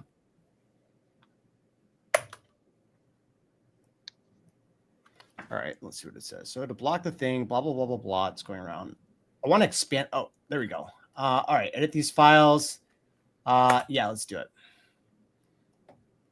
Okay, here we go. This should be the final Lots edit. of 2 cents to do that. Spend 15 cents on this whole session. Wow. I like Yeah. that it shows you the current API usage cost. It's pretty cool. yeah. Fathomably wild if this works. There you go. Took Oh it off. my god. Hey, That's slow sick. clap. That would have taken me so long to figure out how to do. Oh, Oh, it- back, Oh, back, it- back, the other one. The other one. it definitely got rid of the last past one though. Yep. Yeah, exactly. Crazy. Right. Absolutely crazy. Wow. I'm That's getting dizzy looking at this sign up page. that's like the best sign-up page I've ever seen in my life. This is insane. That's gonna be a phishing page later. Promise. Right. And so like right now Hey, there's that's all I'm going to use this for. Oh, dude, do you have the ability to upload a screenshot to this tool at all? Like if I wanted Yeah. to like look at a screenshot, not yet, right? yeah, you can do voice too. Like Can- let's just do let's see. See, it's got a whole bunch of commands, voice, ask, clear. I would love to do yes. So I So can if I just- want to feed it what it looks like a login page and tell it to recreate the HTML for it, would it be able to do that? with an image. Yeah. So like say I take an Office 365 login page that's customized for a particular tenant, and I take a screenshot of it, and I tell this tool I want you to recreate this and have it look visually the same, but change the functionality of the back end, so that it will send the token to me, but still allow the person to log in by then proxying that authentication back to the person. I don't think it does. I don't think it does vision. Now. I'm just gonna see what the thing is. So that's my They're portion of it. reinvent evil jinx here. Nope, it doesn't look like it does it. But the thing is that you can get the supplemental support by going through, ChatGPT, which does have the vision analysis. Like they just haven't attached the vision analysis for whatever reason. But take a screenshot, put it into ChatGPT 4, and then say, tell it to make a prompt that you can feed back into Claude, and it'll figure it out. And so you can supplement it that way. Yes. Pretty cool. Have you tried cascading LLMs with this, where you essentially can filter it on a cheaper LLM and then have it pass the output to a more expensive one? That's actually what's happening with the architect mode and the engineering mode. Like they break it up into two different roles. Like what radically increases the performance of these AI models is if you can simulate the chain of thought reasoning, right? Like if you see all these big. Right. It's like when you see all these projects, like, oh, this AI will just like create like a snake game, right? Like Basically, what they've done is they've figured out a way to create a series of queries that go back and forth with like an adversarial The AI. agent model. Yeah. In fact, let's just see if we can do. Let's see if we can do a snake game, right? Like rewrite this. Yeah, we're gonna restore the chat. Takes a little while. Now we've actually seen companies that have startups that have no programmers on staff, and they've used AI to write actual end user products with no person in the middle other than people prompting an LLM. Do you see a future where programmers might not even be needed if it's so simple for people to essentially describe what they want and get a coding tool to make it for them? Yeah, I do. Screw over programmers. I do see it eventually. We're going to have the generation of synthetic data to get into all these different domains that right now are sort of outside of the training window. But, it's like we have like the amount of synthetic data that we have is just, it outnumbers all of the total data we've ever made before computers. And it's like, what about the Ouroboros problem of like eating its own tail, getting dumber over time? Right. Well, I mean, what I mean by synthetic data is like, compiler errors, for example. Okay. Right? Like that's synthetic data. It's trainable. So there's a snake in the background. Let's just increase the contrast here, though. Radically increase the contrast and make the snake more green. Yeah. Yeah, I mean, like it's going to be the learn to code again, like all over again, but it's going to be like just jack into the AI, and so. We saw a library using the host the web server. That's not simple HTTP server from Python, is it? It's an npm package called Live Server. It has like a thing will trigger a refresh, so it's automatically reloading as soon as the. There you go. There's a snake game going on. Okay, but let's make the snake go longer. The snake needs to get a longer tail as time progresses. Now, here's the thing. I've got 2 decades as a software developer, right? Professionally, longer than that if you count education, right? I know what architects work. I've made so many mistakes that I can see things happening from a mile away. And so the thing is, I've got this high-end knowledge, this 20,000 foot view of like what code should be. Okay. But what if these LLMs watch the inputs that you're giving it and eventually can do that on their own? Yeah, they can. But the thing is that you still need to have a supervisor sentinel that looks at the AI and basically interprets what it's doing, because the elites need to know what the fuck's going on. And so what's going to happen is that we're going to get into this age where essentially there's going to be like some segment of the population. I'm probably part of that segment that really is addicted to artificial intelligence and coding. Like it's the most amazing. Like I'm laughing at how fast I'm coding right now. And the thing is that it's going to be those transhumanists that are going to be given the reins of power, right? And like most people, like the amount of people that aren't doing this AI on a daily basis is like 95%. 95% of the people just aren't having any interaction. Like most of the coders I know aren't doing AI. Like the influence have told them that it's worthless. They don't do unit testing. They're not getting any benefit from it. They're going to be left in the fucking dust. Like they already are. Like I'm 8 times more effective than anybody else. And the thing is, I can go through new code bases and just grep it, because all I'm doing is like guiding an AI into like analyzing what's going on, generating its own prompts in order to be effective. And it's like I'm developing all these skills right now, day in and day out, hour after hour after hour. I've never been this addicted to coding as well, by the way. This is a new thing. You know how in school they make you use like a TI-83 calculator in your calc class? They don't want you cheating and using a more advanced thing. As people are learning coding nowadays and going to school, do you think they should be not allowed to use AI tools to do like their homework? if they have to actually learn how to. No, it's like the whole Right. calculator problem, right? Like I was like when I was taking math, I was like, why can't I use my calculator on this math test? It's like, well, you need to learn this stuff because like in the future, you're not always going to have a fucking calculator in your pocket, right? Like how did that work out for them, right? Here's a calculator that's always in my pocket. I can do arithmetic pretty easily now. And my numbers are exact, right? Like this tide of using computers is not going to reverse. It's just going to be more ubiquitous as we go forward. And so right now, What happens if we all get dependent on this kind of technology as a society, and then it goes away, whether it be a Carrington event or anything else? And now we have a generation of idiocracy idiots who don't know how to do anything. God, I hope a Carrington event comes. It's the only thing that can destroy this AI.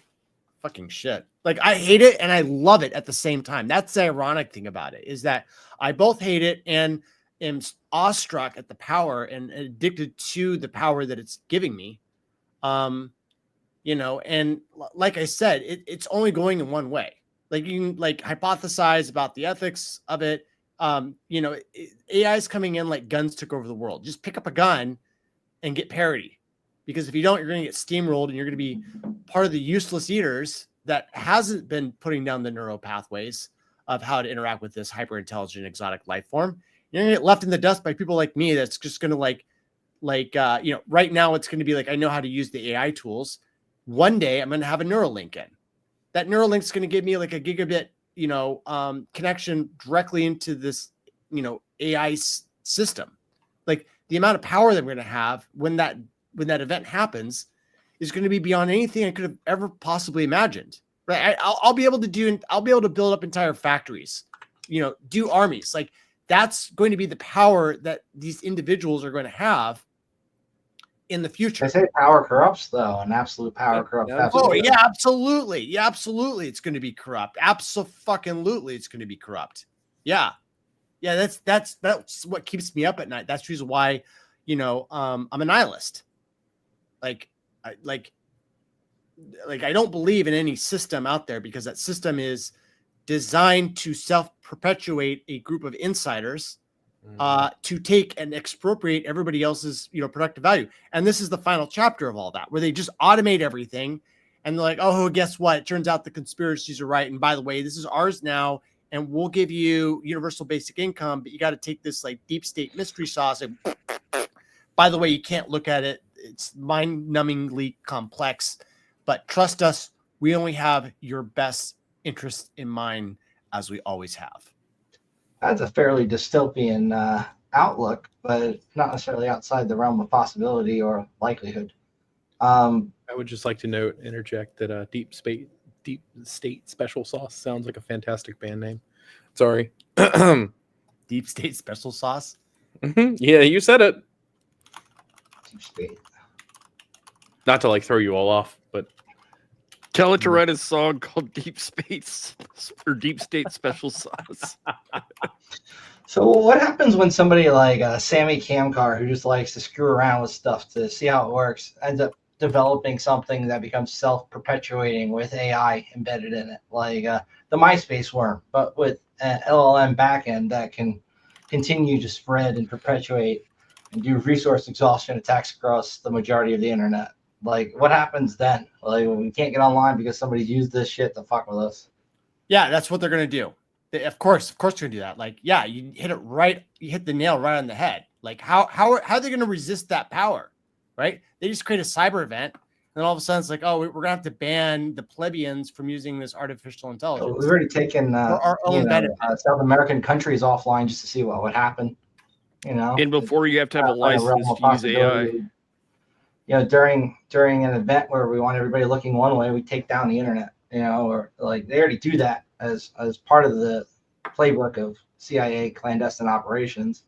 It's not outside the possibility that it's always those DNS. in power, but don't want other people to get that power, so they will intentionally make it more difficult for us to access these tools. And Yeah, it's always DNS.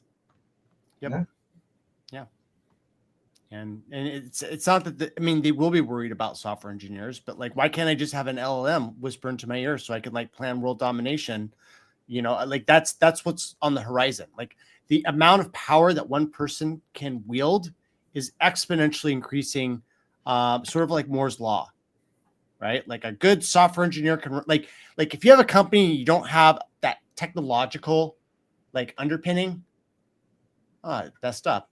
Like your host. It's like all these companies that do these services are actually all software companies masquerading as like an Uber, right? Or a DoorDash, right? Technology company. But they're like, oh, we deliver food. No, you're a technology company with applications in the food industry.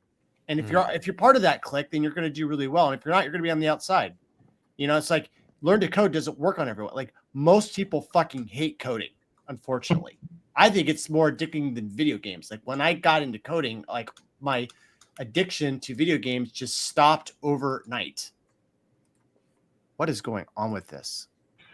Hey, we had the creator of TazBot on here a few weeks ago, and he built something that can essentially play video games, actually using the controller, or at least the inputs of the controller, just from playing back sequences of previous gameplays, which is pretty freaking cool, but not AI. But when we start tossing an AI type project into something like that, or giving it direct control of a machine, like Claude is trying to do with their machine control stuff. Yeah. I mean, I can foresee a lot of bad things happening when we give an AI unfettered access to a computer and the internet and the ability to code whatever the hell it wants, and not have the API charges racking up as a result. Like, you know, local model that could do this shit would be, you know, in the wrong hands, a nation state that's not our friend. You know, I see why the military-industrial complex is so heavily invested in trying to outwit the enemy. I just hope they don't make Skynet in the fucking process. They have to, because if we don't do it, the Chinese will. Like, well, the Chinese are probably saying we have to because we don't. The U.S. will. So it's like an arms race. You know, are we going to need like to have a nuclear bomb level kind of deterrent to prevent the escalation from going to a point where, you know, it's scary to think about all the different things that could happen in a black pill kind of way. I'm more of an optimist naturally, honestly. I really do hope this technology will make everybody's life better, not destroy it. But there's sides for both, man. It can go either way. If you hope for the best and prepare for the worst, you're good all the way around. You see these jackasses in Vegas at like the AI Trust Council meetings, and they're all like, yeah, how can we limit it? How can we toss a limiter on it? How can we make it dumber? How can we control it? And I don't think it's necessarily something that can be controlled because it's like evolution much more rapidly. So how do we ensure that the people who are going to use this don't end up doing evil, so to speak? You know, it's not like we can embed the what was it, Asimov, the laws of robotics. The laws, Asimov's laws of robotics. Yes, that's correct. Yeah. Like, I think this is all going to be like post-war thinking. Like after this great war event that's gonna descend on us, because they're going to have something that's so big that justifies them radically changing our society, and then lo and behold, we don't aliens, have man. We'll pull aliens out of the closet. We'll be like, the aliens are here, and we'll just create the aliens, and then, you know. Well, why aliens? They have the AI. All they have to do is give us sex bots and AI companions that will actually embedded in its LLM will be, you know, like a traitorous intention that could kill you if you present it as a threat. Like we're gonna have all these spy devices. The surveillance grid is going up. You know, I'm sorry that like just extrapolate where they're going to be like in 5 years from now. It's going to be unreal. We've seen a company from China get banned from OpenAI for essentially using their LLM to code their own LLM. That was a specific subset of that data, and they were racking up API bills, and they literally got told by OpenAI, you can't use our shit anymore because you're just using it to make a competitor. Right. But how do you stop that if anybody can sign up for an account? And now it's like, I digress. We did the same thing with Mike Adams in Natural News, right? Like we used synthetic data generated by an LLM, like the O1 model, and we used it to generate the training data that we fed into the AI to fine tune it, right? Like everyone's doing that. that's why we're getting all these models. Yeah, but when we went from GPT-2 to 3, there was that like the dirty GPT-2 that was just generating adult content and porn because the governor they put in place had essentially logic flip somewhere, and they ended up, encouraging bad behavior and discouraging good behavior. And overnight, it became essentially like 4chan or Tay, just spouting out the worst shit you could hear on the internet. It's like there is that issue if we're going to rely on an AI to train an AI that the logic could get flipped or something bad could happen. Yeah. You have to have adversarial AIs that are specifically designed to understand what's going on in other AIs, because like we can't even really understand what's going on. It's sort of a mystery box, right? Like at least with computer code, you can look at the logic and figure out what's going on. Like these are just a network of connections to generate. Like it's literally like a 1 terabyte CSV file. Have you looked at Tiny Neural Network on GitHub? It's like a very simple neural network to understand how they work. My friend Colin was showing me it the other day. There's some really cool use cases, I think. And also, when this technology, right now, we need like the greatest graphics cards. You know, like a 4090 if you want to run some of these new models. You need all this expensive fucking shit. And let alone if you want to train them and not just use RAG data after. Like the computational requirements are very, very intensive. But what happens when we start figuring out how to do this on consumer grade hardware? And then you don't need, an H100 if you can just distribute a task. It's like you have to be licensed to use it. That's what's going to happen. They're going to regulate it. You have to reporting requirements and surveillance in order for you to use it. So they're not going to want this much power in people they don't control. Mm-hmm. All righty. Well, I think I've exhausted every question I can think of for at least this session with you, man. It's been great shooting a show with you again. I miss talking to you. We used to talk a bit more. You did help me up my game with chicks too, which was pretty good, freaking impressive. I didn't expect to hear from a whistleblower helping me up my game. But let's hear it. It's been good knowing you so far, and I really appreciate you taking the time out of your day to come on our podcast, shoot the shit with us. And good job with the podcast, guys. You guys are really putting a lot of effort in. It shows. You got a great website. 40,000 people. Shout out to Alki. Yeah. Props to Alki. Yep. Yeah. Shout out to Alki, man. Yeah. People You guys are doing a great job. Sludge and I met Alki at DEF CON. She had hacked the DEF CON badge, which had an error in it, wouldn't let you save a Nintendo game that was embedded on the cartridge. And she found a way to transfer out the items using the built-in IR blaster to her Hack RF. And then replay them so she could essentially load up in-game items to other people's shit, which was really And it cool. was crashing badges, and my badge was the only one that wasn't vulnerable to her attack when I met her. You added more RAM to his badge. Yeah, I had an extra RAM chip in mine. Dude. Can't stress this enough. What's your favorite conference? I want to ask you guys that. TorCon. TorCon? Why? No, CactusCon. CactusCon. Is that in Arizona? Yeah. Oh, really? It started I'm out a in bit Dave & Buster's, and now impartial they're to, in like the Phoenix Convention Center. SummerCon myself. Yeah, I'm doing a conference with my friend Nathan, who hopped on here earlier. We're trying to teach crypto people to be better at security stuff, since a lot of security guys don't want to work with crypto people and vice versa. Trying to bridge that gap, and we're calling that one Integrity Show, but it used to be called the Crypto Shit Show, and it's fun. I got to hack a Bitcoin ATM. I made it play Doom. So how'd you hack the Bitcoin ATM? Like it's basically running like a Tegra board or something on it, and it's actually an x86 PC under the hood. Once you have physical access, it's probably pretty easy. I imagine. Yeah, I've seen ATMs running XP still. Like what? Wow. Okay. XP is really great until you throw drivers on it, and then it goes to shit. This was running Windows 10. It just wasn't, an encrypted hard disk or anything.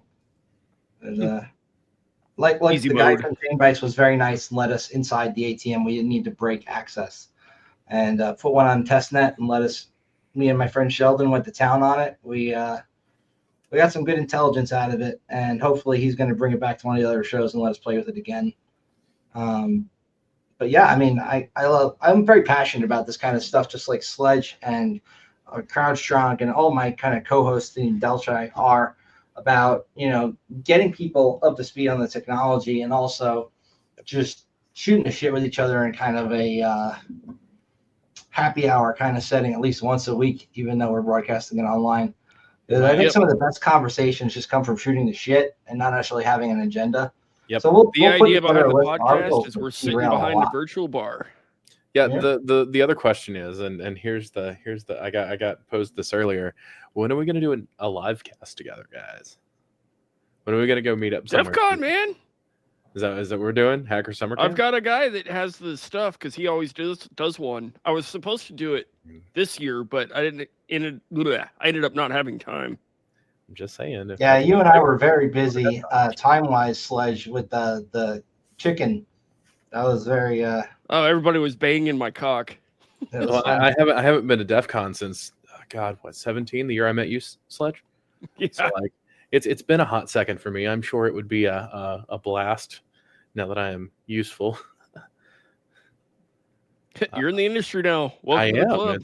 It's a way. So to I met Zach at a political conference that I was at with AFL, but I think Zach, if you came out to one of these like actual hacker cons, man, I think you'd have a lot more fun than you did even at our pool party.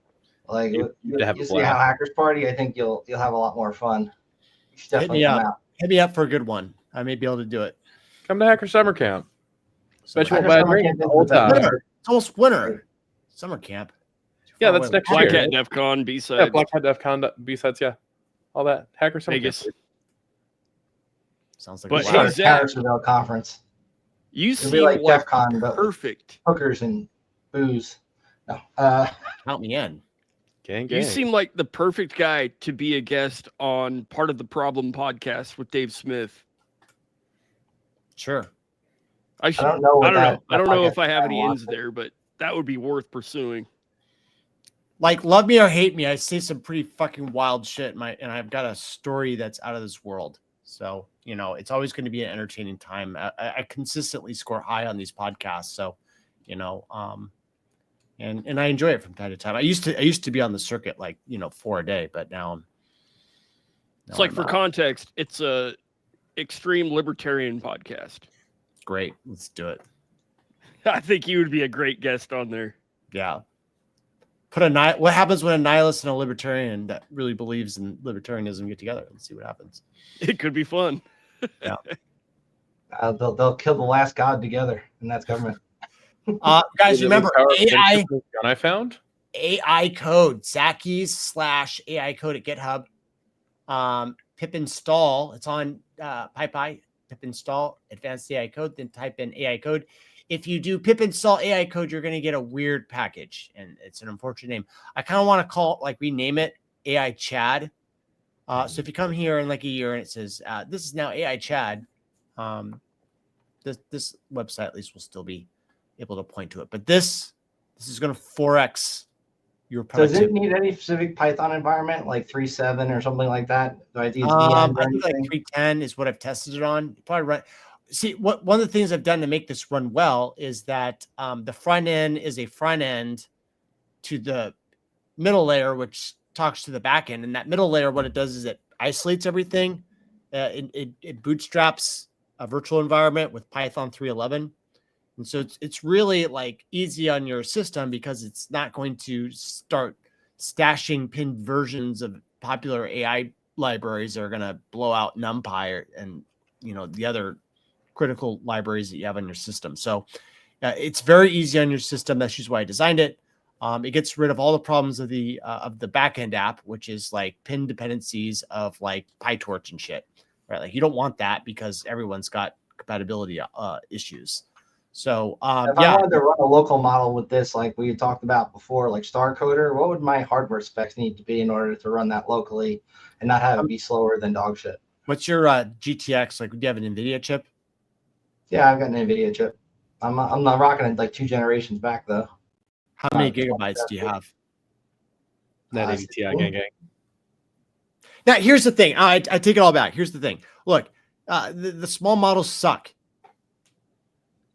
And that's the problem. These large language models that are hosted by Microsoft, they just fucking rock. Claude, nothing beats Claude right now. It's on the leaderboard. The only thing that can come close is Gemini for some strange reason, and OpenAI's one of their models. If you're going to do a small locally hosted language model, like don't even bother with it. Like it's just going to waste your time. Or like another box to offload the processing too. Like use my old Hashcat rig and a couple of GPUs in it. Split the model across them. These models that OpenAI have is they're distributed across a network of GPUs. It's just like, how are you going to compete? Like, my main concern is my privacy, and also the fact that anything I tell this, it's getting uploaded somewhere. And is like, we're training it. That's the problem. We're training it. There's nothing we can do about it because it's either not grab the ring of power, or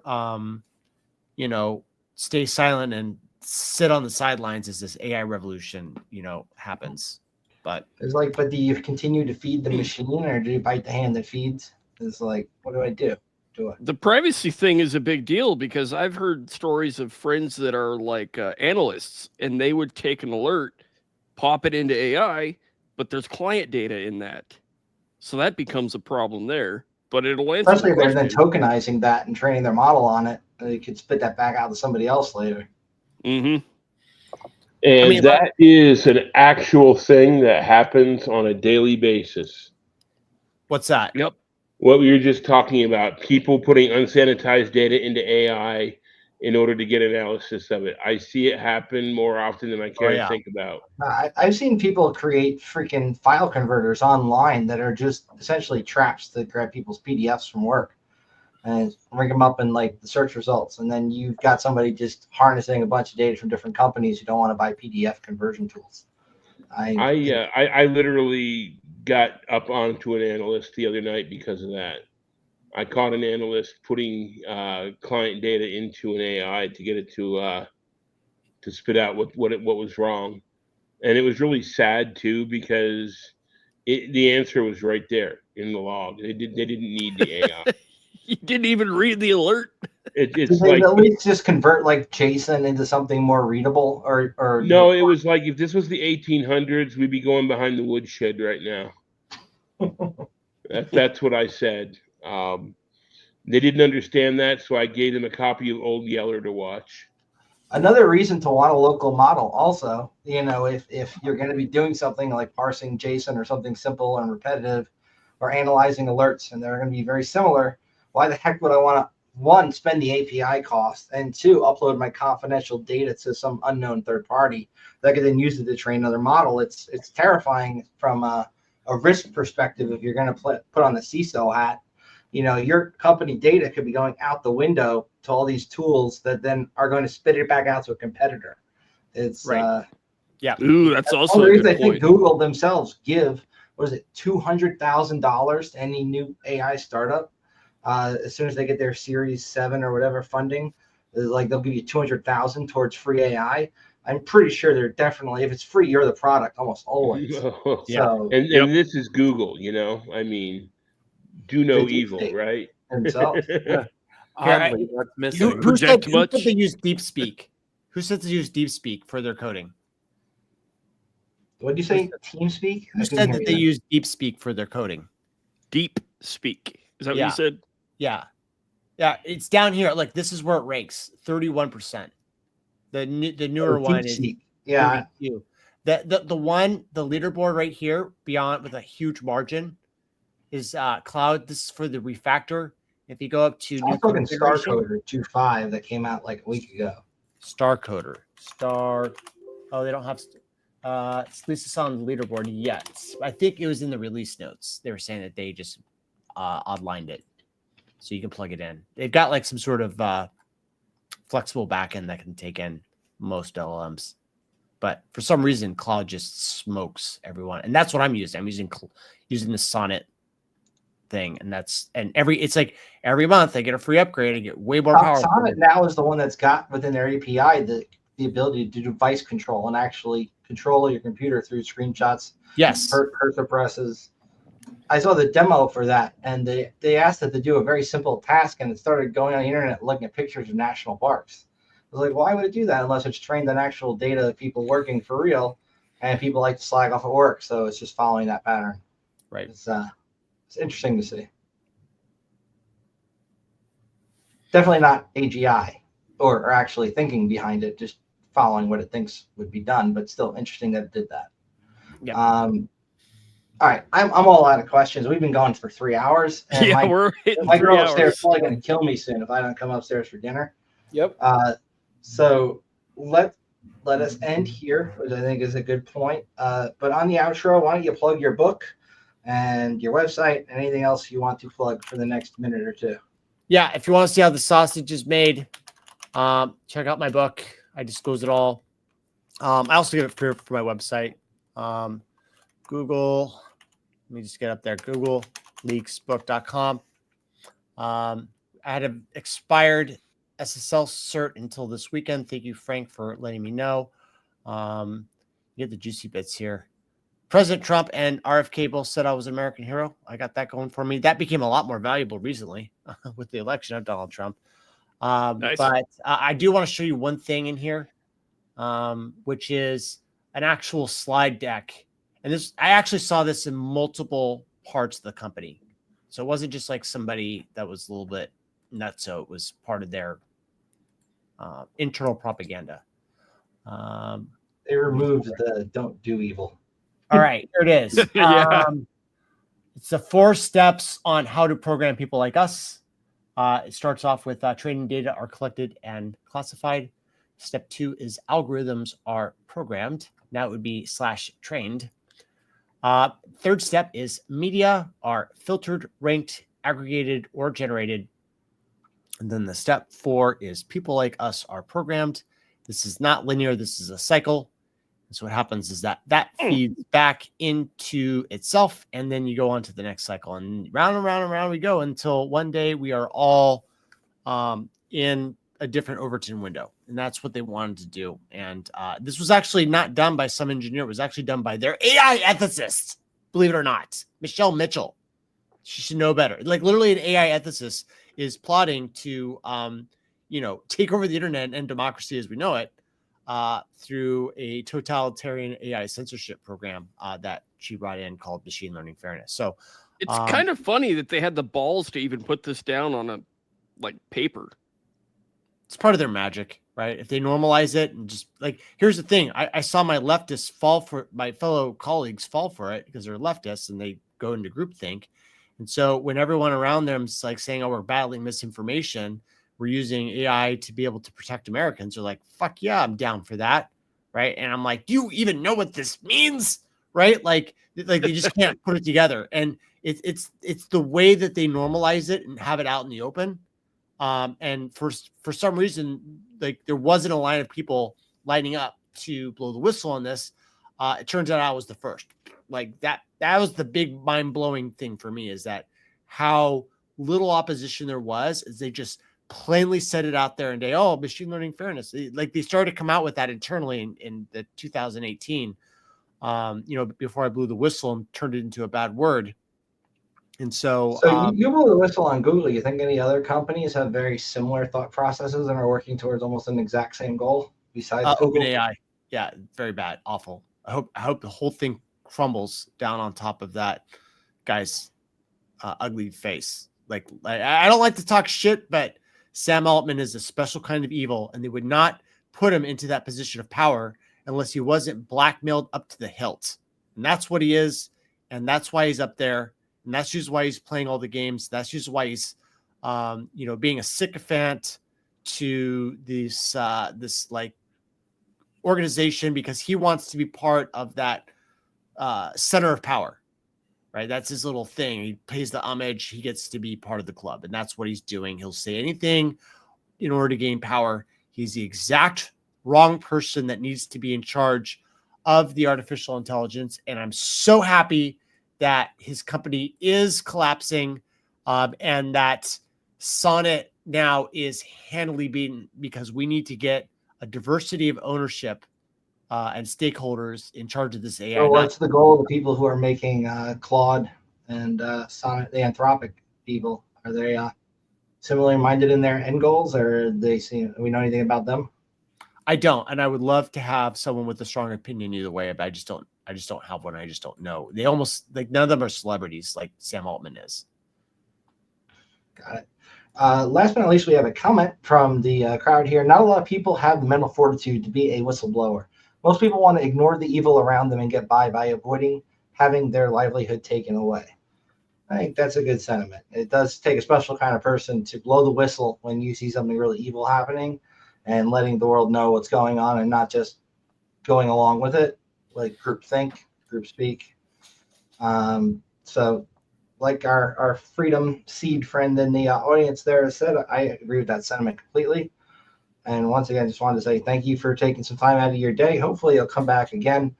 I'm sure you are probably the most controversial guest we've had so far, but I enjoy it and I kind of thrive on controversy, hence the name Havoc.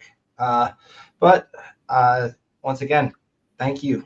And all of our co-hosts here, thank you for joining us today. And I just want to also say, Alt Key Evelyn had a family emergency.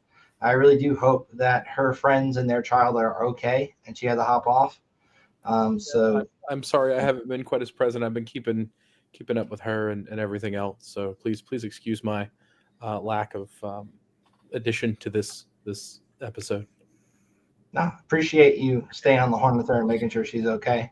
She's going through obviously a very dark time with what's going on there. Yep. So once again, thank you all for coming.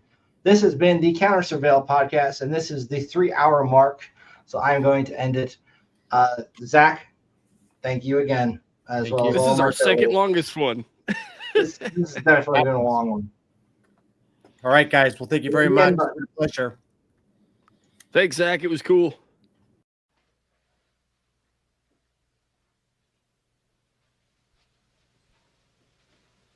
You're still here? It's over. Go home.